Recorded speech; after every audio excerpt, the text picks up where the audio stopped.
Hey guys, tonight we're going to embark on a rather unusual historical journey, one designed to soothe your senses and lull you into a tranquil slumber. Forget the clanging of swords or the roar of the gladiatorial arena.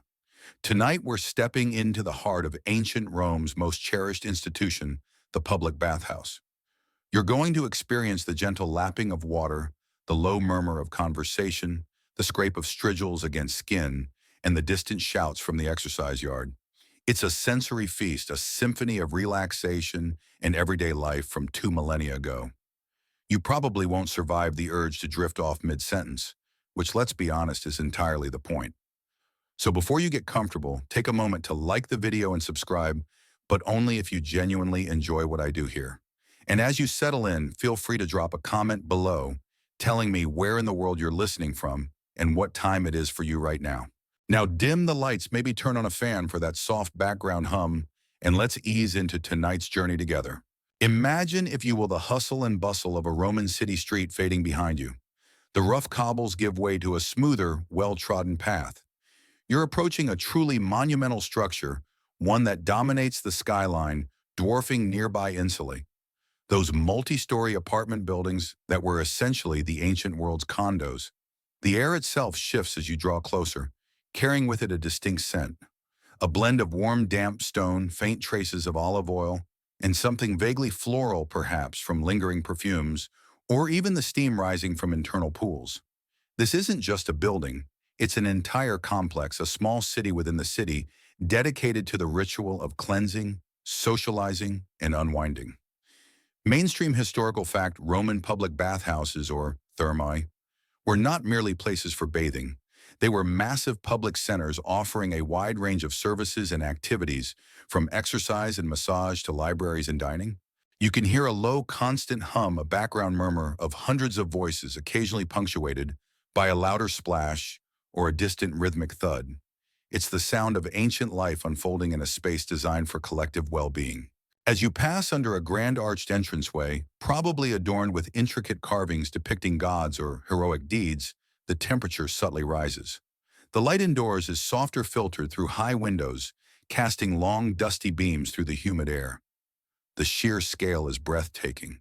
Vaulted ceilings soar overhead, supported by massive columns of polished marble. The floors beneath your sandals are cool, perhaps mosaic, depicting marine life, or geometric patterns that seem to stretch endlessly. You're not just stepping into a building, you're entering a carefully orchestrated environment designed to guide you through a series of experiences. There's a distinct feeling of transition, shedding the grit and grime of the outside world, preparing for a journey inward, both physically and mentally. This initial impression sets the stage for everything that's to come, a kind of decompression zone before the true immersion begins. Historians still argue whether the monumental architecture of these bathhouses was primarily for civic pride and imperial propaganda, or simply a reflection of the Romans' advanced engineering capabilities applied to public works. You find yourself automatically slowing your pace, taking it all in. A quirky tidbit, some of the larger bath complexes, like the Baths of Caracalla, could accommodate thousands of bathers simultaneously operating almost like self-contained ecosystems, with their own water supply, heating systems, and administrative staff. It truly was an impressive feat of ancient urban planning. The air feels heavy, not oppressive, but rich with moisture and the promise of warmth. You can almost feel the weight of history in the stones around you, worn smooth by countless bare feet over centuries. This is the first step, the threshold into a world where cleanliness was next to godliness and public health was a spectacle. As you move deeper into the bathhouse, the soft murmur of voices begins to intensify, becoming a gentle roar. You find yourself in a vast, echoing hall, probably one of the busiest areas of the entire complex. This is the auditory, the changing room. Think of it as the Roman equivalent of a grand communal locker room, but with significantly more marble and a lot less privacy. The air here is warmer than outside, though not yet humid, and filled with the scent of olive oil and human activity. Along the walls, you see rows upon rows of small arched niches or cubbyholes cut directly into the stone or brickwork. These aren't exactly secure lockers. There are no doors, no locks, just open recesses. Mainstream historical fact personal belongings in the apoditarium were typically left in these open niches, often watched over by enslaved attendants, though theft was still a common concern. You can almost feel the nervous energy of people quickly undressing, folding their tunics with varying degrees of neatness, and perhaps trying to subtly eye their neighbor's possessions. The scene around you is a vibrant tapestry of Roman life.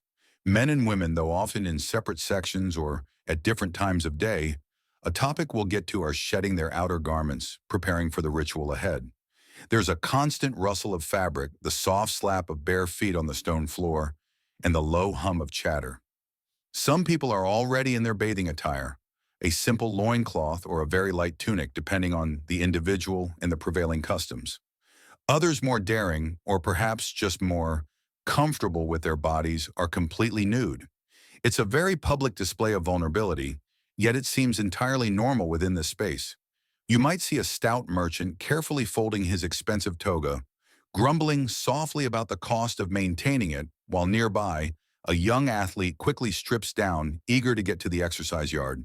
A quirky tidbit, despite the open nature of the niches, Roman satirical writers like Martial often complained bitterly about bathhouse thieves, suggesting that even with attendants, leaving your valuables unattended was a risky business.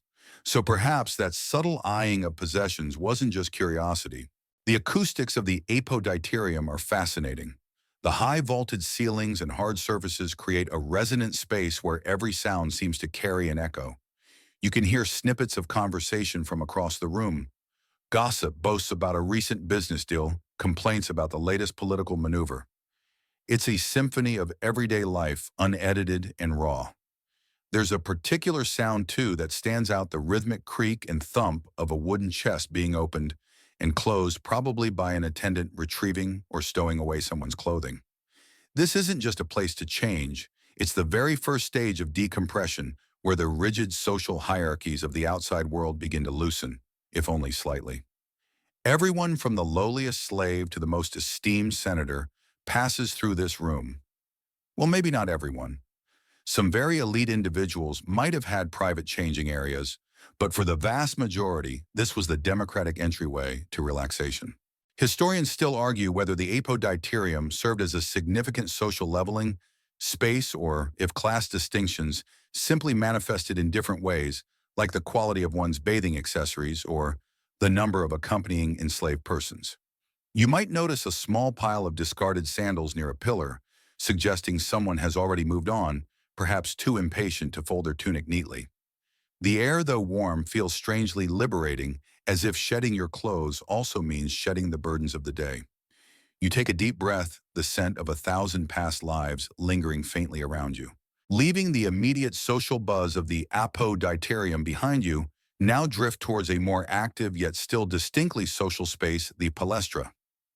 Imagine stepping from an indoor chamber into a vast open-air courtyard, usually surrounded by colonnades or porticos that offer shade and shelter. This isn't just a patch of grass. It's a meticulously designed area for physical activity, a kind of ancient Roman gym. The air here feels fresher, though still infused with the warmth radiating from the main bath buildings. Mainstream historical fact: the palestra was an integral part of the Roman bathing ritual, designed for exercises that would induce a sweat even before entering the heated rooms, enhancing the cleansing process. You can already hear the distinct sounds that define this space: grunts of exertion, the rhythmic thud of feet hitting the ground, and the sharp smack of hands meeting bodies. The visual scene is one of dynamic energy. Men in dedicated female sections, women are engaged in a variety of exercises, preparing their bodies for the heat and subsequent cool down. You see figures wrestling, their bodies glistening with oil, and effort, their muscles rippling as they grapple. The sounds of their struggle are raw and visceral: gasps for breath, the occasional slip on the ground, and the victorious thump as one competitor pins another. Nearby, others are lifting weights, though not the neat barbells you might picture. Instead, they use heavy stones, often shaped for easy gripping, or perhaps weighted sacks. The metallic clink you might associate with modern gyms is absent. Instead, you hear the dull clang of stone on stone, or the soft creak of ropes under strain. It's a testament to raw physical strength without the aid of sophisticated machinery. Beyond the serious athletes, there's a more playful atmosphere too. You might spot a group playing harpastum, a rough and tumble ball game that vaguely resembles rugby or American football, where players try to get a small ball across a line. The shouts of encouragement and frustration, the quick movements, the sudden collisions, it all adds to the vibrant, almost chaotic symphony of the palestra. There are also individuals simply stretching or perhaps engaging in a light run around the perimeter of the courtyard, their bare feet slapping softly against the packed earth or tiled surface. A quirky tidbit: Roman physicians often prescribe specific exercises in the palestra to their patients, believing physical activity was crucial for maintaining good health and preparing the body for the thermal shock of the hot and cold baths. So it wasn't just about getting ripped, it was about holistic well-being. The sounds here are unique. The rhythmic pounding of feet, the grunts of exertion, the slap of wrestling bodies, the occasional shout from a ball game. They all blend into a continuous backdrop, a testament to the Romans' belief in the importance of physical fitness as part of their daily routine. You can almost feel the vibrations of their movements through the ground. The air is thick with the smell of sweat and olive oil, a primal scent that speaks of effort and the human body in motion. Around the edges of the courtyard, under the shade of the colonnades, you might see small groups of onlookers, perhaps gossiping or simply enjoying the spectacle of the athletes. This wasn't just a place for active participation. It was also a place for passive entertainment, a kind of living theater of physical prowess. Historians still argue whether the palestra was primarily a place for serious athletic training, or if its role leaned more towards light exercise and social display for the average bather. The sheer variety of activities suggests it was probably a bit of both, catering to different needs and desires within the Roman populace.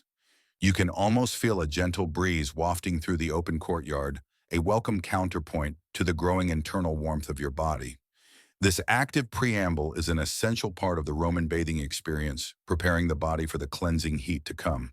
Having worked up a gentle sweat in the palestra, or perhaps just observed others doing so, you now move to the next crucial stage of the Roman bathing ritual, the wananum, anointing and scraping. This isn't just about putting on lotion. It's a specific preparatory step that was as much a part of the cleansing process as the actual bathing itself. The air here in a transition area, usually near the tepidarium, is growing distinctly warmer and thicker with humidity, carrying a faint, pleasant aroma of olive oil and sometimes scented unguents. Mainstream historical fact: Romans typically applied olive oil to their bodies before entering the heated rooms, not just for moisturizing, but to aid in the removal of dirt and sweat.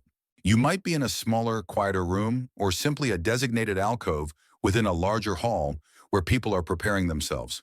The primary tool for this stage is the strigil, a curved, often bronze or iron implement resembling a blunt, elongated spoon. You can hear the soft, rhythmic scrape of metal against skin, a sound that might seem odd to modern ears, but was utterly commonplace in ancient Rome.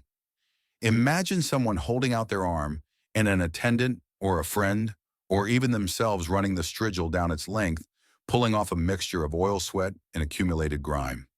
It's surprisingly efficient and oddly satisfying to witness. A quirky tidbit: while olive oil was the standard, wealthier Romans sometimes used more exotic oils infused with perfumes like rose or jasmine, adding a luxurious dimension to their pre-bath ritual. So your ancient Roman equivalent of a signature scent might have been something quite earthy and floral. The process of oiling and scraping was often performed by enslaved attendants known as unctores, for applying oil, and fricatores, for rubbing or massaging, sometimes with the strigil.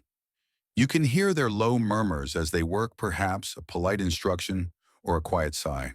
The scrape of the strigil is the dominant sound, a unique, almost meditative rhythm that speaks of deep cleansing.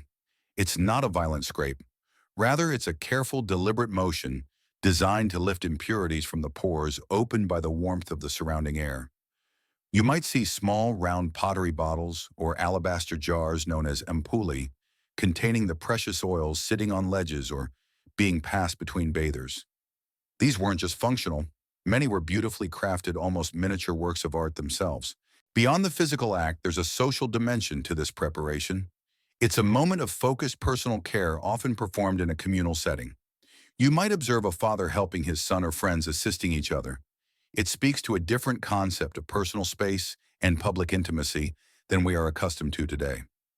Historians still argue whether the use of the strigil was purely hygienic or if it also carried symbolic significance, marking a transition from the dirt and toil of the outside world to the purity and relaxation of the baths. The soft sheen of oil on skin, the lingering scent, the subtle sounds of careful preparation, it all contributes to a sense of anticipation. Your own skin begins to prickle slightly as the humidity increases, preparing you for the warmth that lies just beyond this anointing chamber. This meticulous pre-bath ritual ensures that when you finally step into the main bathing chambers, your body is ready for the full therapeutic effect of the heat and steam.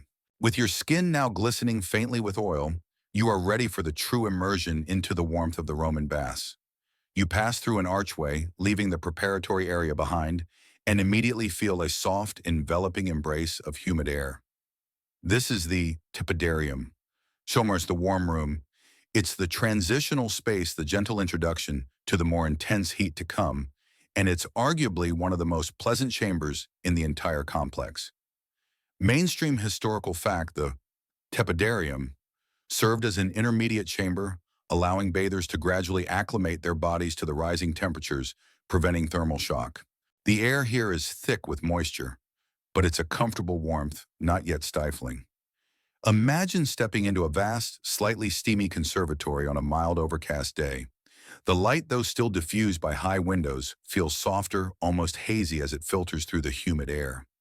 The architectural grandeur remains with soaring vaulted ceilings and polished marble columns, but the atmosphere is distinctly more relaxed. People here aren't exercising or vigorously scrubbing, they are lounging. You see figures reclining on marble benches that line the walls, or perhaps on soft couches brought in by attendants. Their movements are slow, deliberate, a testament to the soothing effect of the ambient heat. The sounds in the tepidarium are hushed compared to the apoditerium or palestra. The boisterous shouts have faded, replaced by a gentle murmur of conversation, a soft sigh, or the quiet rustle of a towel. It's a low, continuous hum, almost like the gentle drone of bees on a warm afternoon. You might hear the quiet splash of a small fountain in the center of the room, or the drip of condensation from the high ceilings. The very air seems to encourage a lowered voice, a calmer demeanor. It's a space designed for contemplation, for unwinding, for the gradual softening of muscles and the opening of pores. You might notice the subtle scent of warm, damp stone, perhaps a faint lingering of the olive oil or scented unguents from the previous stage. The benches themselves are warm to the touch, radiating a gentle heat that seeps into your bones, coaxing your muscles to relax. This warmth isn't intense. It's pervasive, surrounding you, easing you into a state of blissful lassitude. A quirky tidbit, some tepidaria were lavishly decorated with intricate mosaics and frescoes, suggesting that this room was considered a key part of the aesthetic and sensory experience, not just a functional transition zone. It was a place to be seen, to chat, and to simply exist in comfort. While its primary function was acclimatization, the tepidarium also served as a significant social space in its own right. People would spend considerable time here, perhaps engaging in quiet conversation, catching up on gossip, or simply enjoying the tranquil atmosphere. It was a place where friendships were deepened and casual acquaintances were made. Historians still argue whether the tepidarium was primarily a health-focused chamber for gradual heat exposure, or if its social function as a comfortable lounge space was equally, if not more important, to the Roman bathing experience. As you settle onto a warm marble bench, you feel the tension slowly begin to drain from your body, preparing you for the deeper heat that awaits just beyond this soothing threshold. The gentle warmth wraps around you, a soft cocoon of ancient comfort. From the gentle warmth of the tepidarium, you are now ready for the true furnace of the Roman bathhouse, the caldarium. As you step through the doorway, the air hits you like a soft, wet blanket, instantly enveloping you in a pervasive, intense heat and thick steam. This is the hot room, the core of the Roman cleansing ritual, and it's where the real work of purification takes place. Mainstream historical fact, the caldarium was the hottest room in the Roman baths, designed to induce profuse sweating, which was believed to cleanse the body of impurities. The light here is even more diffused than in the tepidarium, almost hazy due to the steam that hangs heavy in the air. You might struggle to see clearly across the vast chamber, the marble columns and vaulted ceilings appearing as ghostly outlines through the mist. The very walls and floor are hot to the touch, radiating the intense heat from the ingenious hypocristy system beneath, a marvel of Roman engineering we'll explore soon. The air is so moist and warm it feels almost liquid clinging to your skin and making every breath a conscious effort. It's an almost primal experience, a deep heat that penetrates to your very bones. The sounds in the caldarium are muffled by the steam, creating a surreal, subdued soundscape. You hear the constant drip and splash of condensation from the high ceilings echoing softly in the vast space. There's the occasional low groan or sigh from bathers pushing their bodies to endure the heat, and a quiet rhythmic splashing as people ladle hot water over themselves from large basins. These basins, often made of bronze or marble, are called labra, and they would hold water heated by the same hypocaust system, offering a way to further douse oneself in warmth. The overall impression is one of deep, intense relaxation, mixed with the challenge of the heat, a strange duality that defines the caldarium experience. You see figures, their bodies glistening with sweat, lounging on benches or reclining on the hot floor. Some are simply sitting still, allowing the heat to work its magic, eyes closed, breathing deeply. Others are actively scraping their bodies with strigils, the hot, moist air making the removal of dirt and oil incredibly efficient. A quirky tidbit, sometimes attendants would carry small braziers with hot coals into the caldarium to increase the heat and produce more steam, essentially turning the room into a giant sauna. Imagine that extra blast of searing air. So if you thought it was hot, they could make it even hotter. The scents in this room are subtle but distinct: warm, wet stone, the faint aroma of olive oil from bodies, and perhaps a hint of wood smoke from the hypocaust furnaces far below. It's an earthy, ancient scent that speaks of deep cleansing and human resilience. This sustained exposure to intense heat was believed not only to purify the body, but also to have therapeutic effects, easing aches and pains. Historians still argue whether the primary benefit of the caldarium was purely physical detoxification through sweating, or if the psychological and social aspects of enduring the heat together contributed more significantly to its perceived health benefits. Regardless, as you breathe in the steamy air, you can feel your pores opening, your muscles loosening, and a profound sense of warmth spreading throughout your entire being. This is the heart of the Roman bath, where the outside world truly melts away. Understanding the intense heat of the caldarium begs the question, how did the Romans achieve and maintain such scorching temperatures throughout these massive public spaces? This is where their engineering brilliance truly shines, in what is often called the heat transfer methods of the bathhouse. It wasn't just about a roaring fire. It was about a sophisticated system that harnessed and distributed heat efficiently. Mainstream historical fact: the Roman hypocaust system, involving raised floors and wall cavities, was a revolutionary method for central heating that allowed for the consistent heating of large rooms like the caldarium. Imagine for a moment being a tiny mouse scurrying beneath the marble floor of the caldarium. You'd find yourself in a labyrinth of small brick pillars, usually about 2 to 3 feet high, supporting the heavy stone floor above. These pillars, known as pilastacks, created a hollow space, a kind of plenum chamber directly beneath the entire floor of the hot room. This ingeniously designed void was where the magic happened. Far away, typically in a separate furnace room, large fires would be stoked. The hot air and smoke from these furnaces, rather than simply escaping through a chimney, were cleverly channeled horizontally through this underfloor space. You can almost hear the soft rush of hot air, a dry whispering hiss, as it flows under the floor, gradually heating the substantial stone above. But the heat didn't stop at the floor. The Romans also integrated vertical flues, essentially hollow tiles or pipes, into the walls of the caldarium. As the superheated air moved under the floor, it would also rise through these wall cavities, heating the walls themselves. This created a complete envelope of warmth, ensuring that every surface of the room radiated heat. So when you leaned against a wall in the caldarium, you weren't just leaning against a cold stone surface. You were leaning against a giant warm radiator. A quirky tidbit, some Roman bathhouses had lead pipes running through the hot rooms, carrying water that would then be heated by the ambient temperature, before being directed to the hot pools, making the process even more efficient. It was a remarkably early form of radiant heating, far more advanced than anything seen again until many centuries later. The sound within these hidden channels would be a low, continuous rumble from the distant furnaces, combined with the subtle crackle of burning wood and the whoosh of air being drawn through the system. You wouldn't hear this directly in the caldarium, but it's the unseen force creating the pervasive warmth you feel. The efficiency of this system meant that once the rooms were heated, they retained their warmth for a long time, allowing for continuous bathing sessions throughout the day. Historians still argue whether the invention of the hypocaust system was a single stroke of genius by an unknown engineer, or if it evolved gradually from simpler heating methods used in private homes. Regardless of its origin, its impact on Roman life and architecture was profound, enabling the creation of these luxurious public spaces. The constant unseen flow of heat and gases beneath and within the walls is the true heartbeat of the Roman bathhouse, transforming cold stone into a haven of warmth and steam.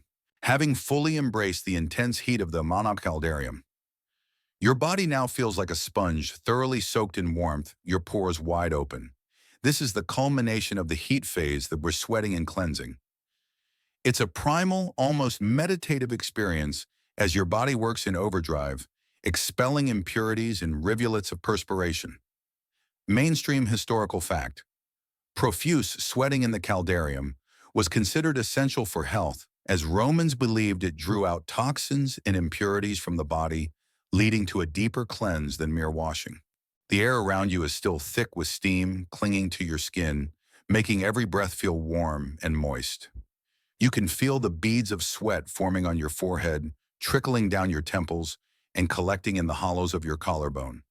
It's an almost continuous sensation, a constant flow that speaks of your body's active participation in this ancient ritual. The soundscape here is dominated by the gentle, almost imperceptible dripping of condensation from the vaulted ceilings and the soft, steady rhythm of your own breathing. Occasionally, you might hear a low sigh of contentment from a fellow bather, or the faint, almost melodic splash of water from the labra as someone douses themselves to intensify the heat. You observe others around you. Some are simply sitting eyes closed, allowing the heat to wash over them, their faces shining with perspiration. Their stillness is a testament to the soothing, almost hypnotic effect of the caldarium. Others are more active, using their trickles to scrape away the mixture of sweat oil and loosen dirt from their skin. The sound of the strigil against flesh is now much clearer, a soft, almost leathery rasp as it slides down an arm or leg, removing visible impurities. It's a strangely satisfying sound, the audible proof of thorough cleansing. You can almost feel the impurities being lifted from your own skin, leaving behind a sensation of lightness and profound cleanliness. The smell in this room is subtle, a clean scent of warm, damp stone mingled with the faint, earthy aroma of human skin and the lingering sweet notes of olive oil. It's not unpleasant. Rather, it's the honest scent of a body undergoing purification. A quirky tidbit: wealthy Romans would sometimes add various herbs or floral essences to the water in the labra, or to their own olive oils, creating a kind of ancient aromatherapy experience within the intensely hot and steamy environment. Imagine the faint scent of lavender or rosemary mingling with the steam, adding another layer to the sensory indulgence. This deep sweating wasn't just about physical cleanliness. It was also believed to have therapeutic benefits. Romans thought it could alleviate aches, open congested airways, and even cure certain ailments. It was a holistic approach to well-being, where physical exertion and intense heat worked in concert to rejuvenate both body and mind. Historians still argue whether the Roman medical understanding of sweating as a detoxifier was genuinely effective for health, or if the perceived benefits were primarily psychological due to the ritualistic nature of the cleansing. As you continue to sweat, you feel a profound sense of lightness, a purification that goes beyond mere surface dirt. The heat seems to melt away not just grime, but also tension and worries, preparing you for the next invigorating stage of the bathing process.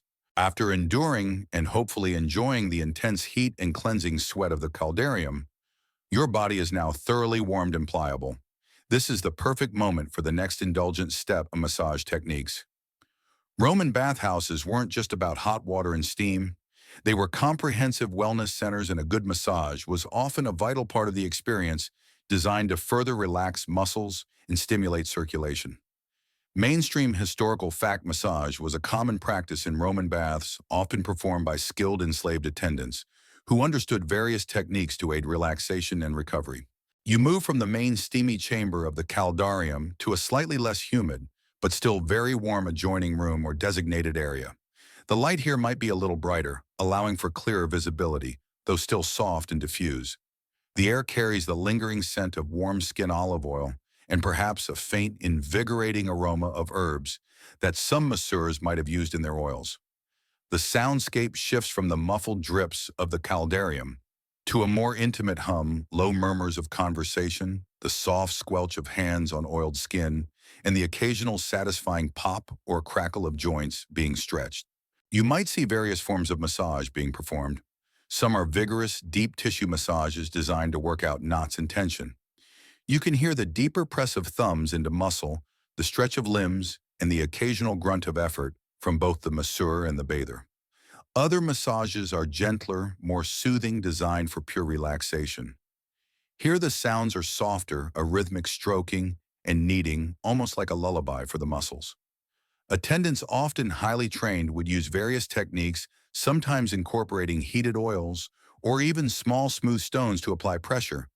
You might witness someone having their limbs gently stretch, their back kneaded, or their shoulders rubbed with firm, deliberate strokes. The experience is one of pure physical release. Your own body, warm from the caldarium, is incredibly receptive. You can feel the tension melting away under skilled hands, the deep warmth of the massage seeping into your very bones. It's a feeling of being utterly cared for, of surrendering to the expertise of another. A quirky tidbit: some Roman bathhouses had specialized massage rooms, often called districtaria, where bathers could receive more extensive and private treatments. It wasn't just a quick rub-down. For some, it was a dedicated session of therapeutic bodywork. So if you were feeling particularly knotted up, they had a specific room for that. The masseurs themselves were often figures of quiet dignity, focused entirely on their craft. They might chat softly with their clients or remain silent, letting the physical sensations speak for themselves. Historians still argue whether the widespread availability of massage in Roman baths was primarily for medical benefit, or if it was more a status symbol and an indulgent luxury for the elite, eventually trickling down to the masses. Regardless, the feeling of supple muscles in a deeply relaxed body is undeniable. As the massage concludes, you feel a profound sense of lightness and fluidity, your body now perfectly primed for the final invigorating shock that awaits you. After the intense heat of the caldarium and the relaxing warmth of a massage, your body is thoroughly flushed and at its most receptive. This is the moment for the bifrigidarium. The cold room, and specifically the cold plunge pool. It's a shock to the system, an exhilarating jolt that snaps you awake and invigorates every fiber of your being. Mainstream historical fact: the frigidarium was the final and coldest chamber in the Roman bathing sequence, featuring a large unheated pool for a bracing plunge considered essential for closing pores and toning the body. As you step from the warm, humid massage area into the frigidarium, the air instantly feels crisp and cool, a stark contrast to the preceding rooms. It's a breath of fresh air, literally. The chamber itself is often a grand, brightly lit space, less steamy than the caldarium, allowing the natural light to flood in through large, clear windows. In the center of this room, or perhaps tucked into a large apse, lies the cold pool. The water sourced directly from aqueducts and unheated glimmers with a dark, inviting yet slightly intimidating coolness. You can almost see your breath in the cooler air, a stark reminder of the temperature difference. The sounds in the frigidarium are different from any other part of the baths. The dominant sound is the echoing splash of bodies hitting the water, sometimes a quick, sharp thwack followed by a gasp, other times a more graceful dive. You might hear the muffled exclamations of bathers as they brave the cold, a mixture of shock and exhilaration, often followed by a rapid intake of breath. The echoes here are clean and sharp without the muffling effect of steam, so every sound seems to carry and resonate through the vast chamber. There's a distinct feeling of awakening of the senses being sharpened by the sudden temperature change. You might see bathers hesitating at the edge, gathering their courage before plunging in. Others might simply wade in slowly, their shivers visible. But once submerged, even for a moment, the transformation is immediate. The cold water instantly tightens your skin, sends a jolt through your nervous system, and makes your heart pound. It's a feeling of profound invigoration, a complete reset for your body after the prolonged heat. A quirky tidbit: while the main frigidarium pool was for plunging, some bath complexes also had smaller, shallow cold water basins, or even cold showers for those who preferred a less intense or more gradual cold exposure. So there were options for the less adventurous. The scent in the frigidarium is clean and fresh. The smell of pure cold water and damp stone, perhaps tinged with the faint, invigorating scent of any perfumes used in the earlier stages that are now being washed away. It's a refreshing counterpoint to the more earthy, oily scents of the hot rooms. Historians still argue whether the frigidarium's cold plunge was primarily for health benefits, such as closing pores and improving circulation, or if it was also a form of ritual purification, symbolizing a complete cleansing of body and spirit. Regardless, the feeling of emerging from the cold water, tingling and refreshed, is unforgettable. Your body feels toned and alive, a perfect equilibrium achieved after the extremes of heat and cold. This is the crisp, clear end to the active bathing cycle, leaving you revitalized and ready for relaxation, emerging from the exhilarating chill of the Juan Frigidarium. Your body tingles with renewed energy, a stark contrast to the languid warmth of the Caldarium. This final stage of the bathing sequence is all about cool down and refreshment. It's the time to slowly transition back to the outside world, allowing your body temperature to stabilize and to savor the lingering effects of your bath. Mainstream historical fact: after the hot and cold sequence, bathers would spend time in the frigidarium or adjacent cooling areas to gradually lower their body temperature and prolong the benefits of the bath. You find yourself in the cooler open spaces surrounding the frigidarium pool, or perhaps in an adjacent brightly lit hall. The air here is fresh and invigorating, devoid of steam, allowing for deep, satisfying breaths. The light is bright and clear, often filtering through large windows, making the polished marble and colorful mosaics gleam. The sounds are a pleasant medley: the distant muted splashes from the cold plunge, the gentle rustle of towels, and the low, contented murmurs of people winding down. There's a distinct sense of calm pervading the area, a collective unwinding after the sensory journey. You might see bathers wrapped in soft linen towels, drying themselves, slowly savoring the feel of the cool air on their skin. Others are reclining on comfortable benches or low couches, perhaps sipping cool water or a light, refreshing drink offered by attendants. Their movements are relaxed and unhurried, reflecting the complete state of physical and mental ease they've achieved. The muscles once warmed and then shocked by the cold now feel incredibly supple and relaxed. There's a feeling of profound cleanliness, not just of the skin, but of the entire being. The scents in this area are clean and fresh: the pure smell of damp linen, the cool scent of unheated stone, and perhaps the faint, delicate aroma of any personal perfumes or unguents that bathers might apply now that their pores are closed. It's a very different olfactory experience from the earlier, more humid and oily scents of the hot rooms. A quirky tidbit: some wealthier Romans would have specialized attendants known as capsarii, whose sole job was to guard their clothes and valuables during the entire bathing process, even bringing fresh, dry towels and robes to them at this final cooling stage. Talk about service. This cool-down period was not merely functional, it was an important social time. People would gather, chat, softly perhaps, discuss the news of the day, or simply enjoy each other's company in a state of shared relaxation. It was a moment of reflection and contentment where the body felt utterly renewed. Historians still argue whether the frigidarium and its surrounding cool areas were primarily designed for physiological recovery, or if their spacious and often beautiful architecture also emphasized their role as a social gathering place for post-bath relaxation. As you rest, feeling the last vestiges of warmth gently dissipate and the cool air embrace you, you realize the full restorative power of the Roman bathhouse. Your mind feels as clear as the cold water, and your body as light as a feather, utterly refreshed and ready for the world outside whenever you choose to re-engage with it. Having completed the core bathing cycle and enjoying a refreshing cool down your attention might now drift to a fascinating aspect of Roman bathhouse culture: gender separation. This wasn't a universal rule, and it certainly wasn't always strictly enforced, but it was a notable feature of many public baths. Mainstream historical fact. While some Roman baths were mixed gender, particularly in earlier periods or smaller establishments, larger imperial baths often had separate sections or designated bathing hours for men and women. Imagine the grand baths you've been exploring.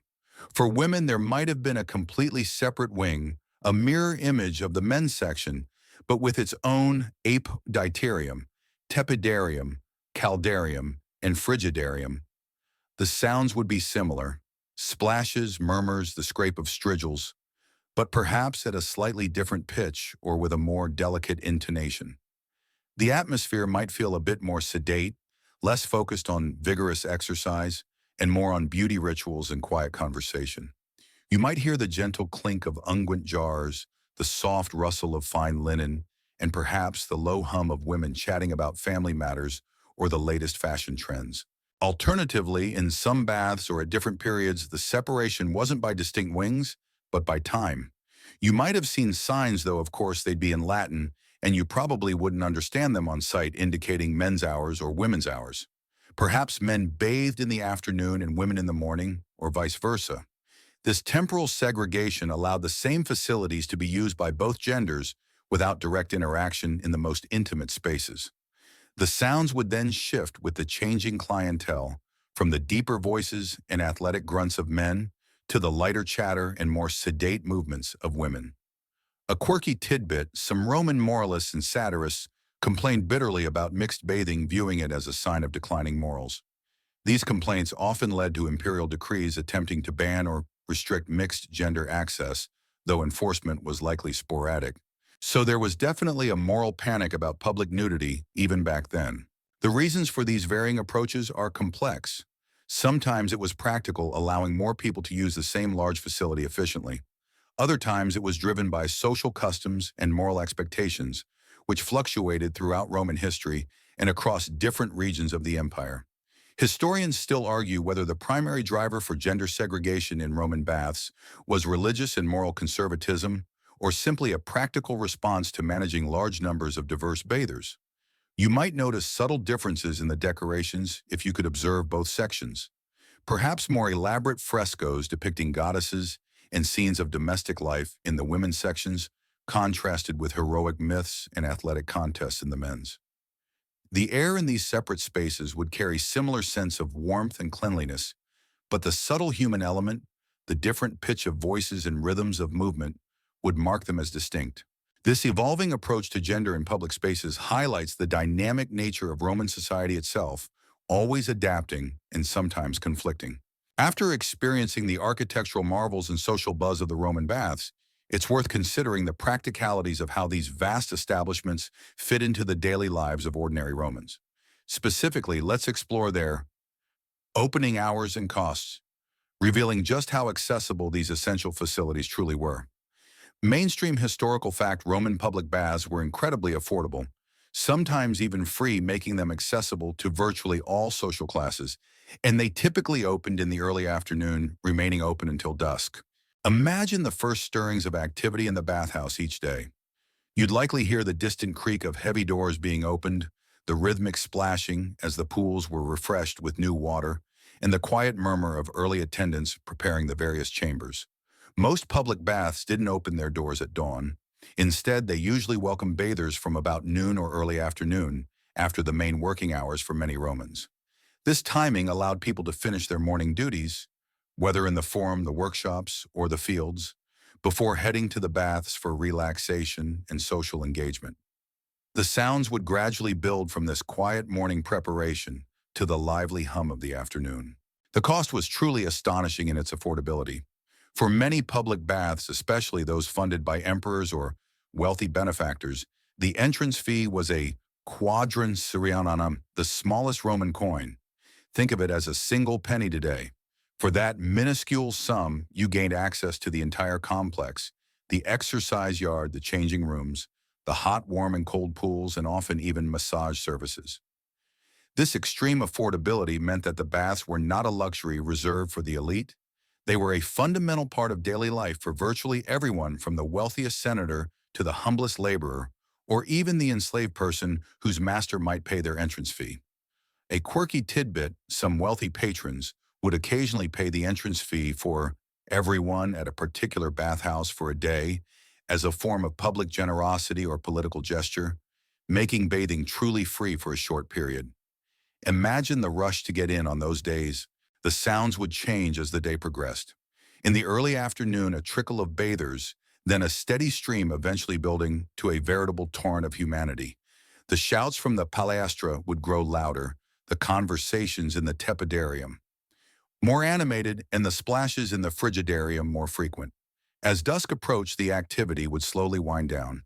You'd hear the sounds of attendants cleaning up the rhythmic slosh of water being drained or swept, and the diminishing chatter of the last few lingering bathers. The light would fade and torches or oil lamps might be lit, casting long, flickering shadows on the high walls. Historians still argue whether the extremely low cost of public baths was primarily a result of imperial benevolence and a desire to keep the populace content, or if it was also an economic strategy to ensure widespread participation, thus promoting public health and social cohesion. Regardless, the accessibility of the Roman bathhouse played a profound role in shaping urban society, offering a daily escape and a shared communal experience that transcended class boundaries, all for the price of a single humble coin.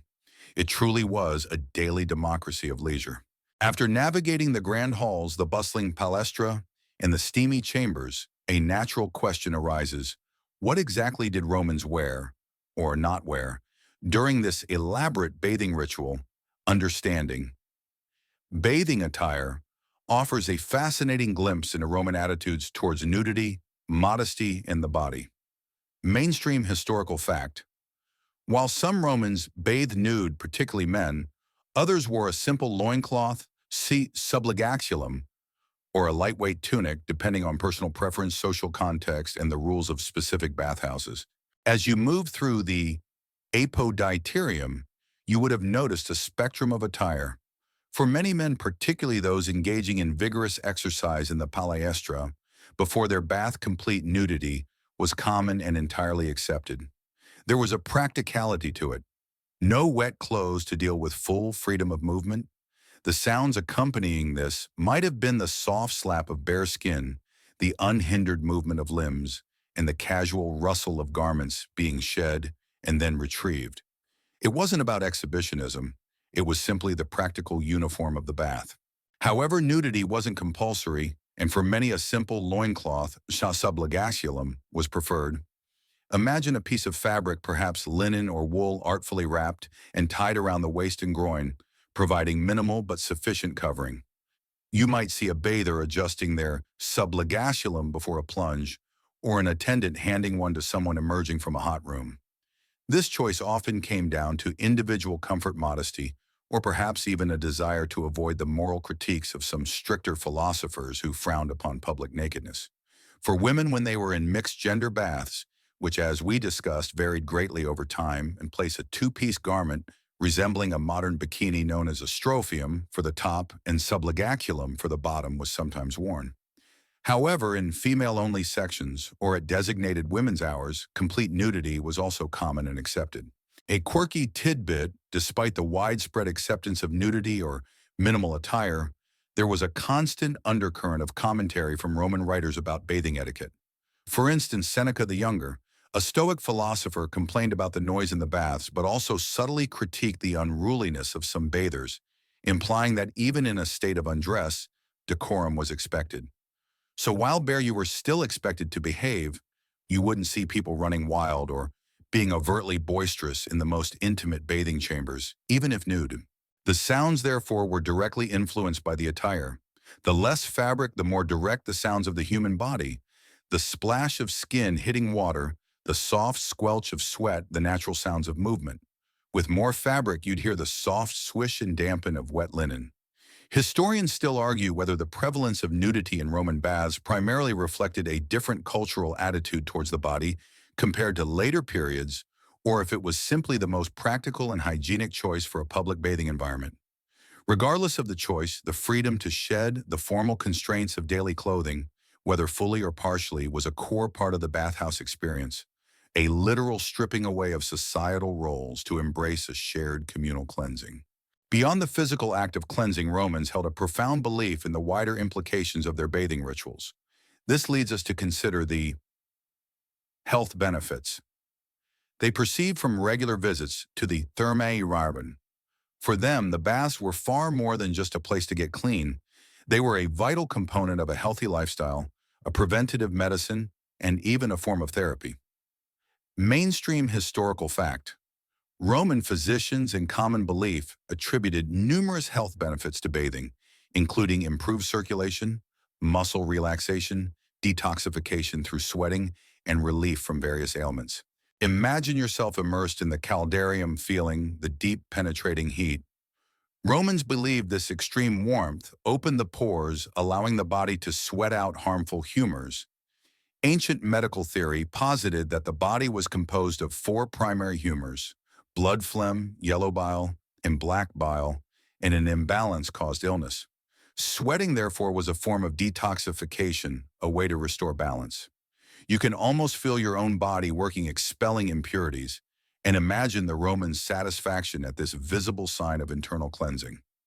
The sounds of heavy breathing, the drips of sweat, all evidence of a body at work purifying itself. Following the hot rooms, the cold plunge in the frigidarium was seen as equally crucial.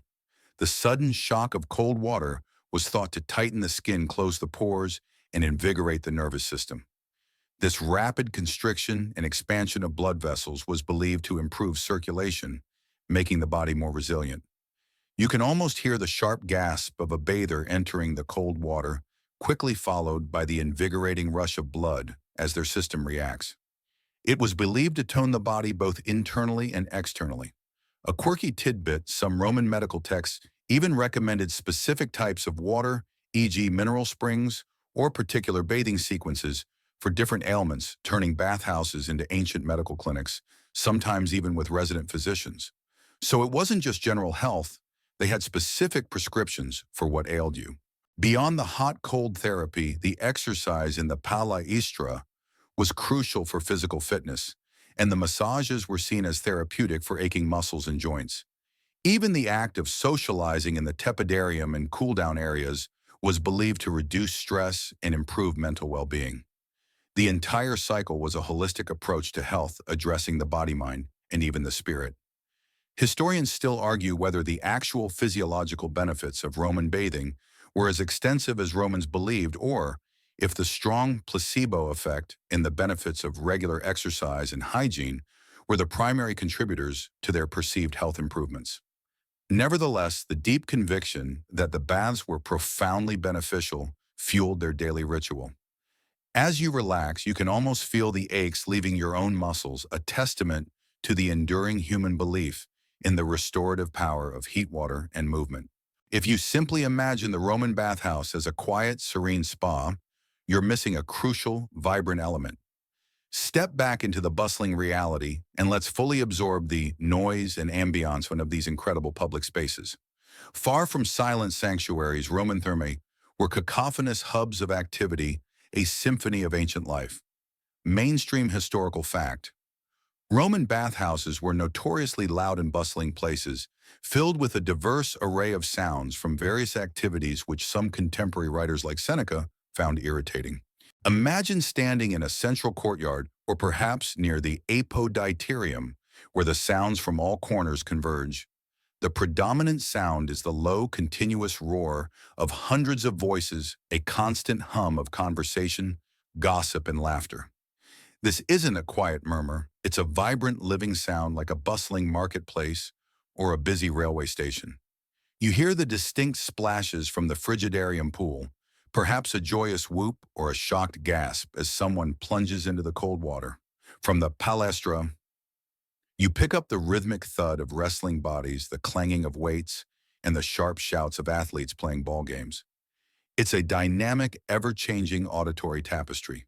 Adding to this, you'd hear the distinctive scrape of the strigils, a metallic rasp against skin, a constant background rhythm in the hotter rooms. From the massage areas, perhaps the softer squelch of hands on oiled bodies, or the occasional crack of a joint being manipulated.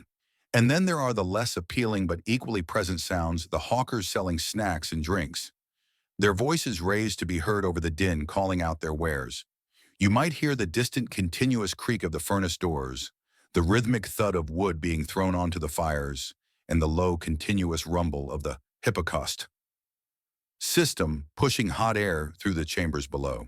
A quirky tidbit, the philosopher Seneca, who lived above a bathhouse, famously penned a letter lamenting the constant noise, describing everything from the grunts of strong men exercising to the shouts of vendors to the yells of a man catching a ball and the piercing cries of those getting depilated. His vivid complaints give us an invaluable snapshot of the bath sonic environment. So when you think Roman bath, think less spa music, more bustling food court. The overall ambiance was one of vibrant, uninhibited public life. The light, often diffused by steam and high windows, would catch the dancing dust motes, making the air seem alive. The smells would blend from warm, damp stone to olive oil to the faint aroma of food to something vaguely human. It was a place where all senses were engaged, where the very air thrummed with energy. Historians still argue whether the Romans primarily viewed the bathhouse noise as a necessary byproduct of vital public spaces, or if the constant clamor eventually contributed to a preference for private, quieter bathing in later periods. Regardless, if you close your eyes, you can almost feel the vibrations of the ancient world surrounding you, a lively, boisterous, and endlessly fascinating soundscape. Amidst the delightful chaos of the Roman bathhouse, your senses would also be tantalized by more than just the feel of warm water and the sounds of bustling life. Let's delve into the culinary landscape that permeated these spaces by exploring the presence of on-snack vendors. The baths weren't just about hygiene and socializing. They were also places where hunger could be sated and thirst quenched. Mainstream historical fact: various vendors operated within and around Roman bathhouses, offering a range of food and drinks to bathers who would spend several hours at the complex. Imagine as you emerge from the caldarium, or perhaps as you lounge in the tepidarium, a low resonant voice calling out, offering refreshments. You'd hear the rhythmic chant of a vendor, perhaps advertising cool water, sweet pastries, or hot sausages. The sounds of their wares would be distinct too: the gentle clinking of earthenware cups, the crinkle of linen holding warm bread, or the sizzling of small cooking pots. It's a sensory delight, adding another layer to the bathhouse experience. You might see vendors with small portable stalls or simply carrying baskets laden with their goods. They'd navigate the crowds, their calls intermingling with the general bathhouse din. What kind of treats could you expect? Perhaps warm, crusty bread fresh from a nearby bakery, its aroma mingling with the other scents. Or small, savory sausages sizzling on a portable brazier, their rich, meaty smell wafting through the humid air. For those with a sweet tooth, there might be honey cakes, date pastries, or fresh fruit, plump grapes, or figs glistening with moisture. The sounds would be mouth-watering: the soft tear of bread, the snap of a cooked sausage, the gentle slosh of liquid being poured. And of course, drinks. Water was always available, crucial for hydration in the hot environment. But beyond that, you might find vendors selling pasca, a refreshing mix of vinegar and water popular with soldiers and common folk, or perhaps even a diluted wine. The clink of terracotta cups and the sound of pouring liquid would be common. A quirky tidbit: some of these vendors were so ubiquitous that they became part of the bathhouse landscape, and finding one who offered particularly good honeyed wine or spiced sausages might become a secret known only among regulars. It was about convenience, yes, but also about satisfying those post-bath cravings. Historians still argue whether the proliferation of food vendors in Roman baths primarily served to make longer stays more comfortable, or if it also reflected a broader Roman cultural practice of integrating dining and leisure in public spaces. Regardless, the availability of these snacks and drinks transformed the bathhouse from a mere cleansing facility into a true leisure destination, a place where you could easily spend half your day without needing to leave for sustenance. The aroma of their offerings weaving through the steamy air would be an irresistible invitation to indulge your senses one last time before departing, completing the holistic experience of the Roman therme. Beyond the basic acts of bathing and the social hubbub, Roman bathhouses offered an array of auxiliary services designed to pamper and perfect the bather. One such popular offering was related to personal grooming, specifically hair and beauty treatments. The baths weren't just about cleanliness. They were also about presenting one's best self to the world. Mainstream historical fact, Roman bathhouses frequently offered services like shaving, hair cutting, and even depilation hair removal by skilled barbers and specialists, integrating personal grooming into the bathing ritual. Imagine the specialized alcoves or smaller rooms within the bath complex dedicated to these services. You might hear the distinct rhythmic scrape of a sharp razor against skin, followed by a soft sigh of satisfaction. This is the sound of a wabarbertuni yunonan and sorbkan. At work, deftly shaving a client's beard or trimming their hair. The air here might carry the clean scent of soap or perhaps a perfumed oil used after shaving. For many Roman men, a daily shave was common, and the bathhouse provided a convenient place for this essential grooming. You'd see men reclined in chairs, often with a towel wrapped around their necks, entrusting their appearance to the skilled hands of the tonsor. But the grooming went beyond just shaving. You might also hear the quiet pluck or tug of hair being removed. This is the less pleasant but often sought-after service of hamaradianum, depilation. Using various methods, perhaps sticky resin waxes, tweezers, or even a paste of pumice and other ingredients. Specialists would remove unwanted body hair. The sounds associated with this would be very distinct, perhaps a sharp intake of breath, a small grunt, or even the cries that Seneca the philosopher famously complained about. A quirky tidbit depilation was practiced by both men and women in Roman society, indicating a widespread aesthetic preference for smooth skin. So the concept of manscaping is far from a modern invention. For women, these beauty services might include more elaborate hairstyling, perhaps using hot irons to curl or straighten hair, or the application of cosmetics. You might hear the gentle scraping of a comb, the rustle of brushes, or the soft clink of small glass bottles containing perfumes or skin treatments. These beauty rituals were not just about vanity, they were about presenting a polished, respectable image in a highly visual society. Historians still argue whether the widespread demand for depilation and elaborate hairstyling in Roman society was primarily driven by aesthetic preferences, or if it also carried social implications related to status and perceived refinement. The ambiance in these grooming sections would be a mix of focused activity and quiet conversation.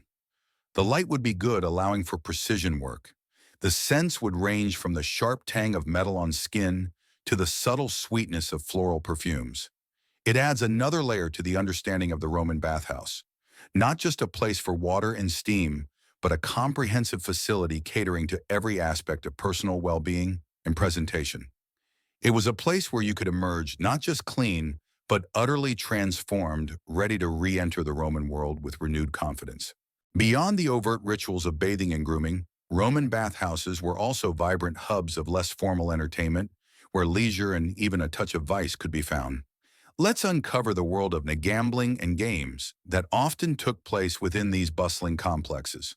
The baths were places where fortunes could be won or lost, and time could be whiled away with simple, engaging pastimes.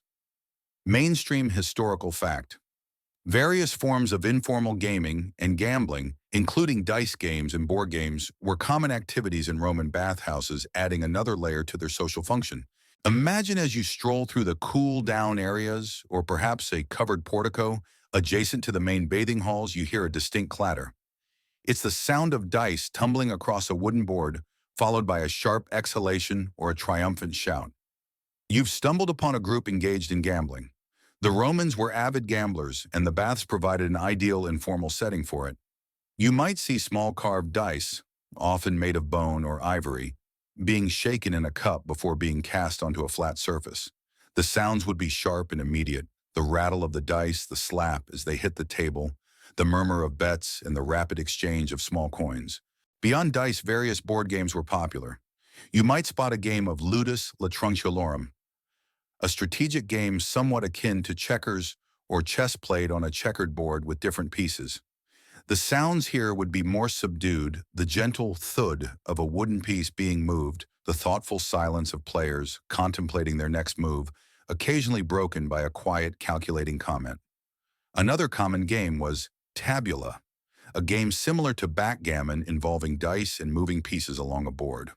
The sounds of tabula would combine the rattle of dice with a quick rhythmic slide of pieces. The atmosphere in these gaming areas would be a mix of concentration and conviviality. While serious gambling could lead to arguments, many games were played simply for amusement, adding to the relaxed social fabric of the baths. You might see players hunched over their boards, utterly absorbed, while others casually lean against pillars, observing the play and offering unsolicited advice. A quirky tidbit, despite being popular, gambling was technically illegal under Roman law, though enforcement in informal settings like bathhouses was often lax. So these games were a bit of a discreet indulgence, a minor transgression that everyone tolerated. The scents in these areas might be a mix of warm stone, the faint aroma of the player's oil, and perhaps the subtle smell of food from nearby vendors.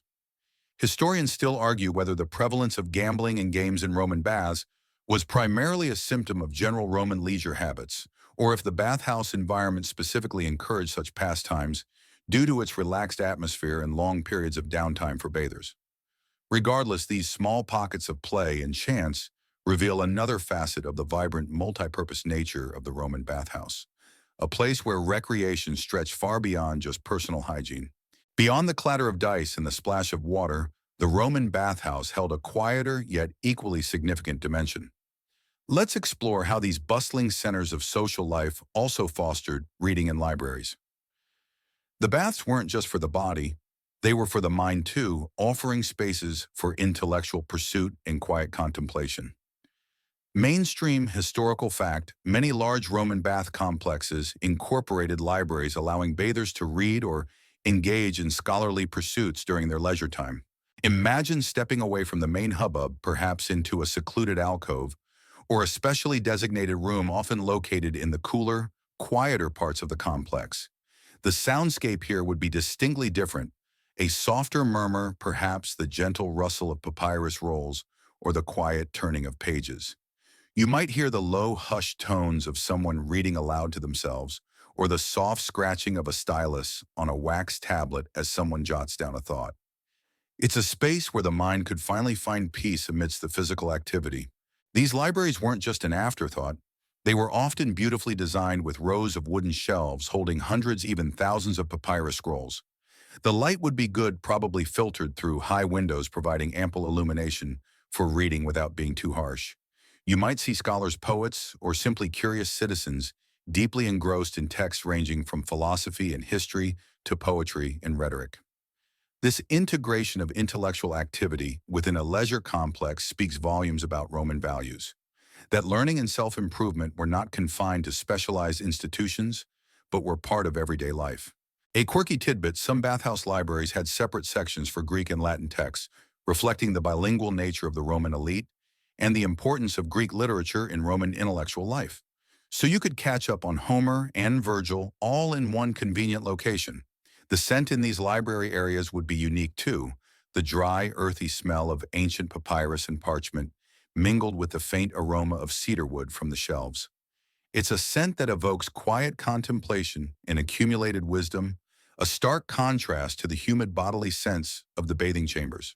Historians still argue whether the libraries in Roman baths were primarily for serious scholarly research, or if they served more as a public amenity for casual reading and intellectual display.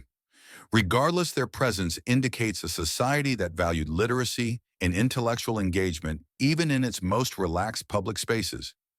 As you envision these quiet corners, you can almost feel the presence of minds at work, absorbing knowledge and finding solace in the written word, a testament to the multifaceted nature of Roman leisure. Stepping back into the vibrant hum of the Roman bathhouse, we can observe another significant activity that flourished within its walls. Business dealings. Far from being purely for relaxation, these public spaces were integral to the Roman economy, serving as informal marketplaces and networking hubs where commerce quietly thrived. Mainstream historical fact Roman bathhouses were frequently used for informal business meetings, negotiations, and social networking, blurring the lines between leisure and commerce. Imagine the tepidarium or the expansive cool-down areas. While some people are lounging in quiet contemplation, others are engaged in hushed, earnest conversations. You might hear the low, rapid-fire exchange of words as merchants discuss prices, shipping routes, or the quality of goods. The sounds of their negotiations would be subtle, the quiet rustle of a papyrus scroll being unrolled to show accounts, the gentle clink of a money purse as a sample coin is shown, or the firm handshake that seals a deal. It's the sound of ancient commerce conducted in a surprisingly relaxed setting. You might see a wealthy landowner casually discussing the yield of his latest harvest with a grain merchant, their bodies relaxed from the heat, their minds sharp from the cold plunge. Or perhaps a legal dispute being informally mediated by a respected citizen, the discussion taking place amidst the background murmur of the baths. The absence of formal settings like the forum meant that these interactions felt less intimidating, fostering a sense of trust and camaraderie that could smooth over difficult negotiations.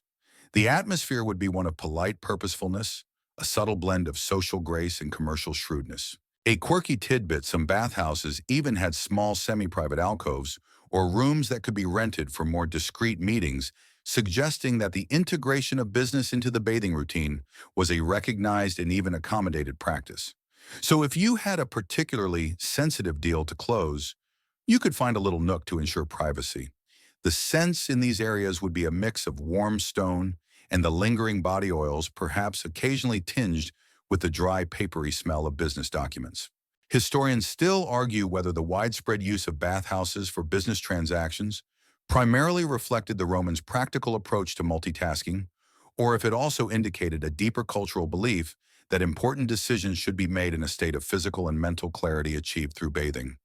Regardless, the seamless integration of business with leisure showcases the Roman genius for efficiency and social fluidity. It's a reminder that even in their moments of deepest relaxation, the gears of the Roman economy continued to turn silently, facilitated by the very fabric of the bathhouse itself. The smooth operation of a vast Roman bathhouse catering to thousands daily wouldn't have been possible without an enormous, often unseen workforce. Let's cast our gaze now to the crucial role of slaves and servants who kept these complex institutions running seamlessly. Their presence permeated every aspect of the bathing experience from the moment you arrived to the moment you left. Mainstream historical fact, enslaved individuals formed the backbone of the Roman bathhouse workforce, performing a wide range of tasks from menial labor to specialized services. Imagine the apoditerium, the changing room. You'd hear the soft rustle of tunics as capsari, enslaved attendants specifically tasked with guarding clothes, carefully folded garments, and placed them in niches. Their quiet movements, their watchful eyes were a constant presence even if you paid them little mind. As you moved through the different chambers, other enslaved individuals would be performing specific duties. In the palestra, you might hear the rhythmic thud of a ball being thrown by an attendant for an athlete, or the gentle scrape of a fricator massaging a bather's muscles. Their hands, though enslaved, were often skilled and essential to the luxurious experience. The sounds of their labor were constant but usually subdued. In the hot rooms, you'd hear the quiet splashes of balneatories bath attendants, ladling water over bathers or cleaning out the labra. In the frigidarium, they might be on hand with fresh towels or to assist older bathers in and out of the cold plunge. Beyond the direct service to bathers, there was a vast, unseen army working behind the scenes. You'd hear the rhythmic creak of wooden buckets as water was carried, the swish of brooms sweeping floors, and the constant murmur of chatter amongst themselves in the service corridors. This was the steady pulse of the bathhouse, the sound of constant maintenance and upkeep. A quirky tidbit, some enslaved individuals, particularly those with specialized skills like massage or barbering, could sometimes earn tips, exportuli, or even save enough to purchase their freedom, though this was a long and arduous process. So while their status was low, there was a faint glimmer of potential upward mobility for a very few. Their presence underscores the inherent inequalities of Roman society, where leisure for one class was often built upon the tireless labor of another. Historians still argue whether the high number of enslaved people required to operate public baths was primarily an economic necessity due to the scale of the complexes, or if it also reflected a societal norm where manual labor was largely seen as undignified for free citizens. Regardless, the silent, efficient movements and the constant, subtle sounds of these workers were fundamental to the Roman bathhouse experience. They were the gears in the magnificent machine, ensuring that the water flowed, the fires burned, and the bathers remained relaxed and pampered. The magnificent Roman bathhouse, a sprawling complex of pools and heated rooms, relied entirely on a constant, copious supply of water. This brings us to a foundational marvel of Roman engineering, the manor, water supply system, primarily the aqueducts. Without these incredible feats of hydraulic architecture, the baths simply couldn't have existed. Mainstream historical fact. Roman aqueducts were sophisticated engineering masterpieces that transported vast quantities of fresh water over long distances to cities directly supplying public baths and fountains. Imagine standing on a hill overlooking the city, and in the distance you see a long, unbroken line stretching across the landscape, sometimes on soaring arches, sometimes just a low stone channel. This is an aqueduct, silently performing its vital task. The sound associated with it wouldn't be dramatic. A low, continuous gurgle of water flowing relentlessly, often unseen through its stone conduits. But within the bathhouse itself, the sounds of this abundant supply were ever present.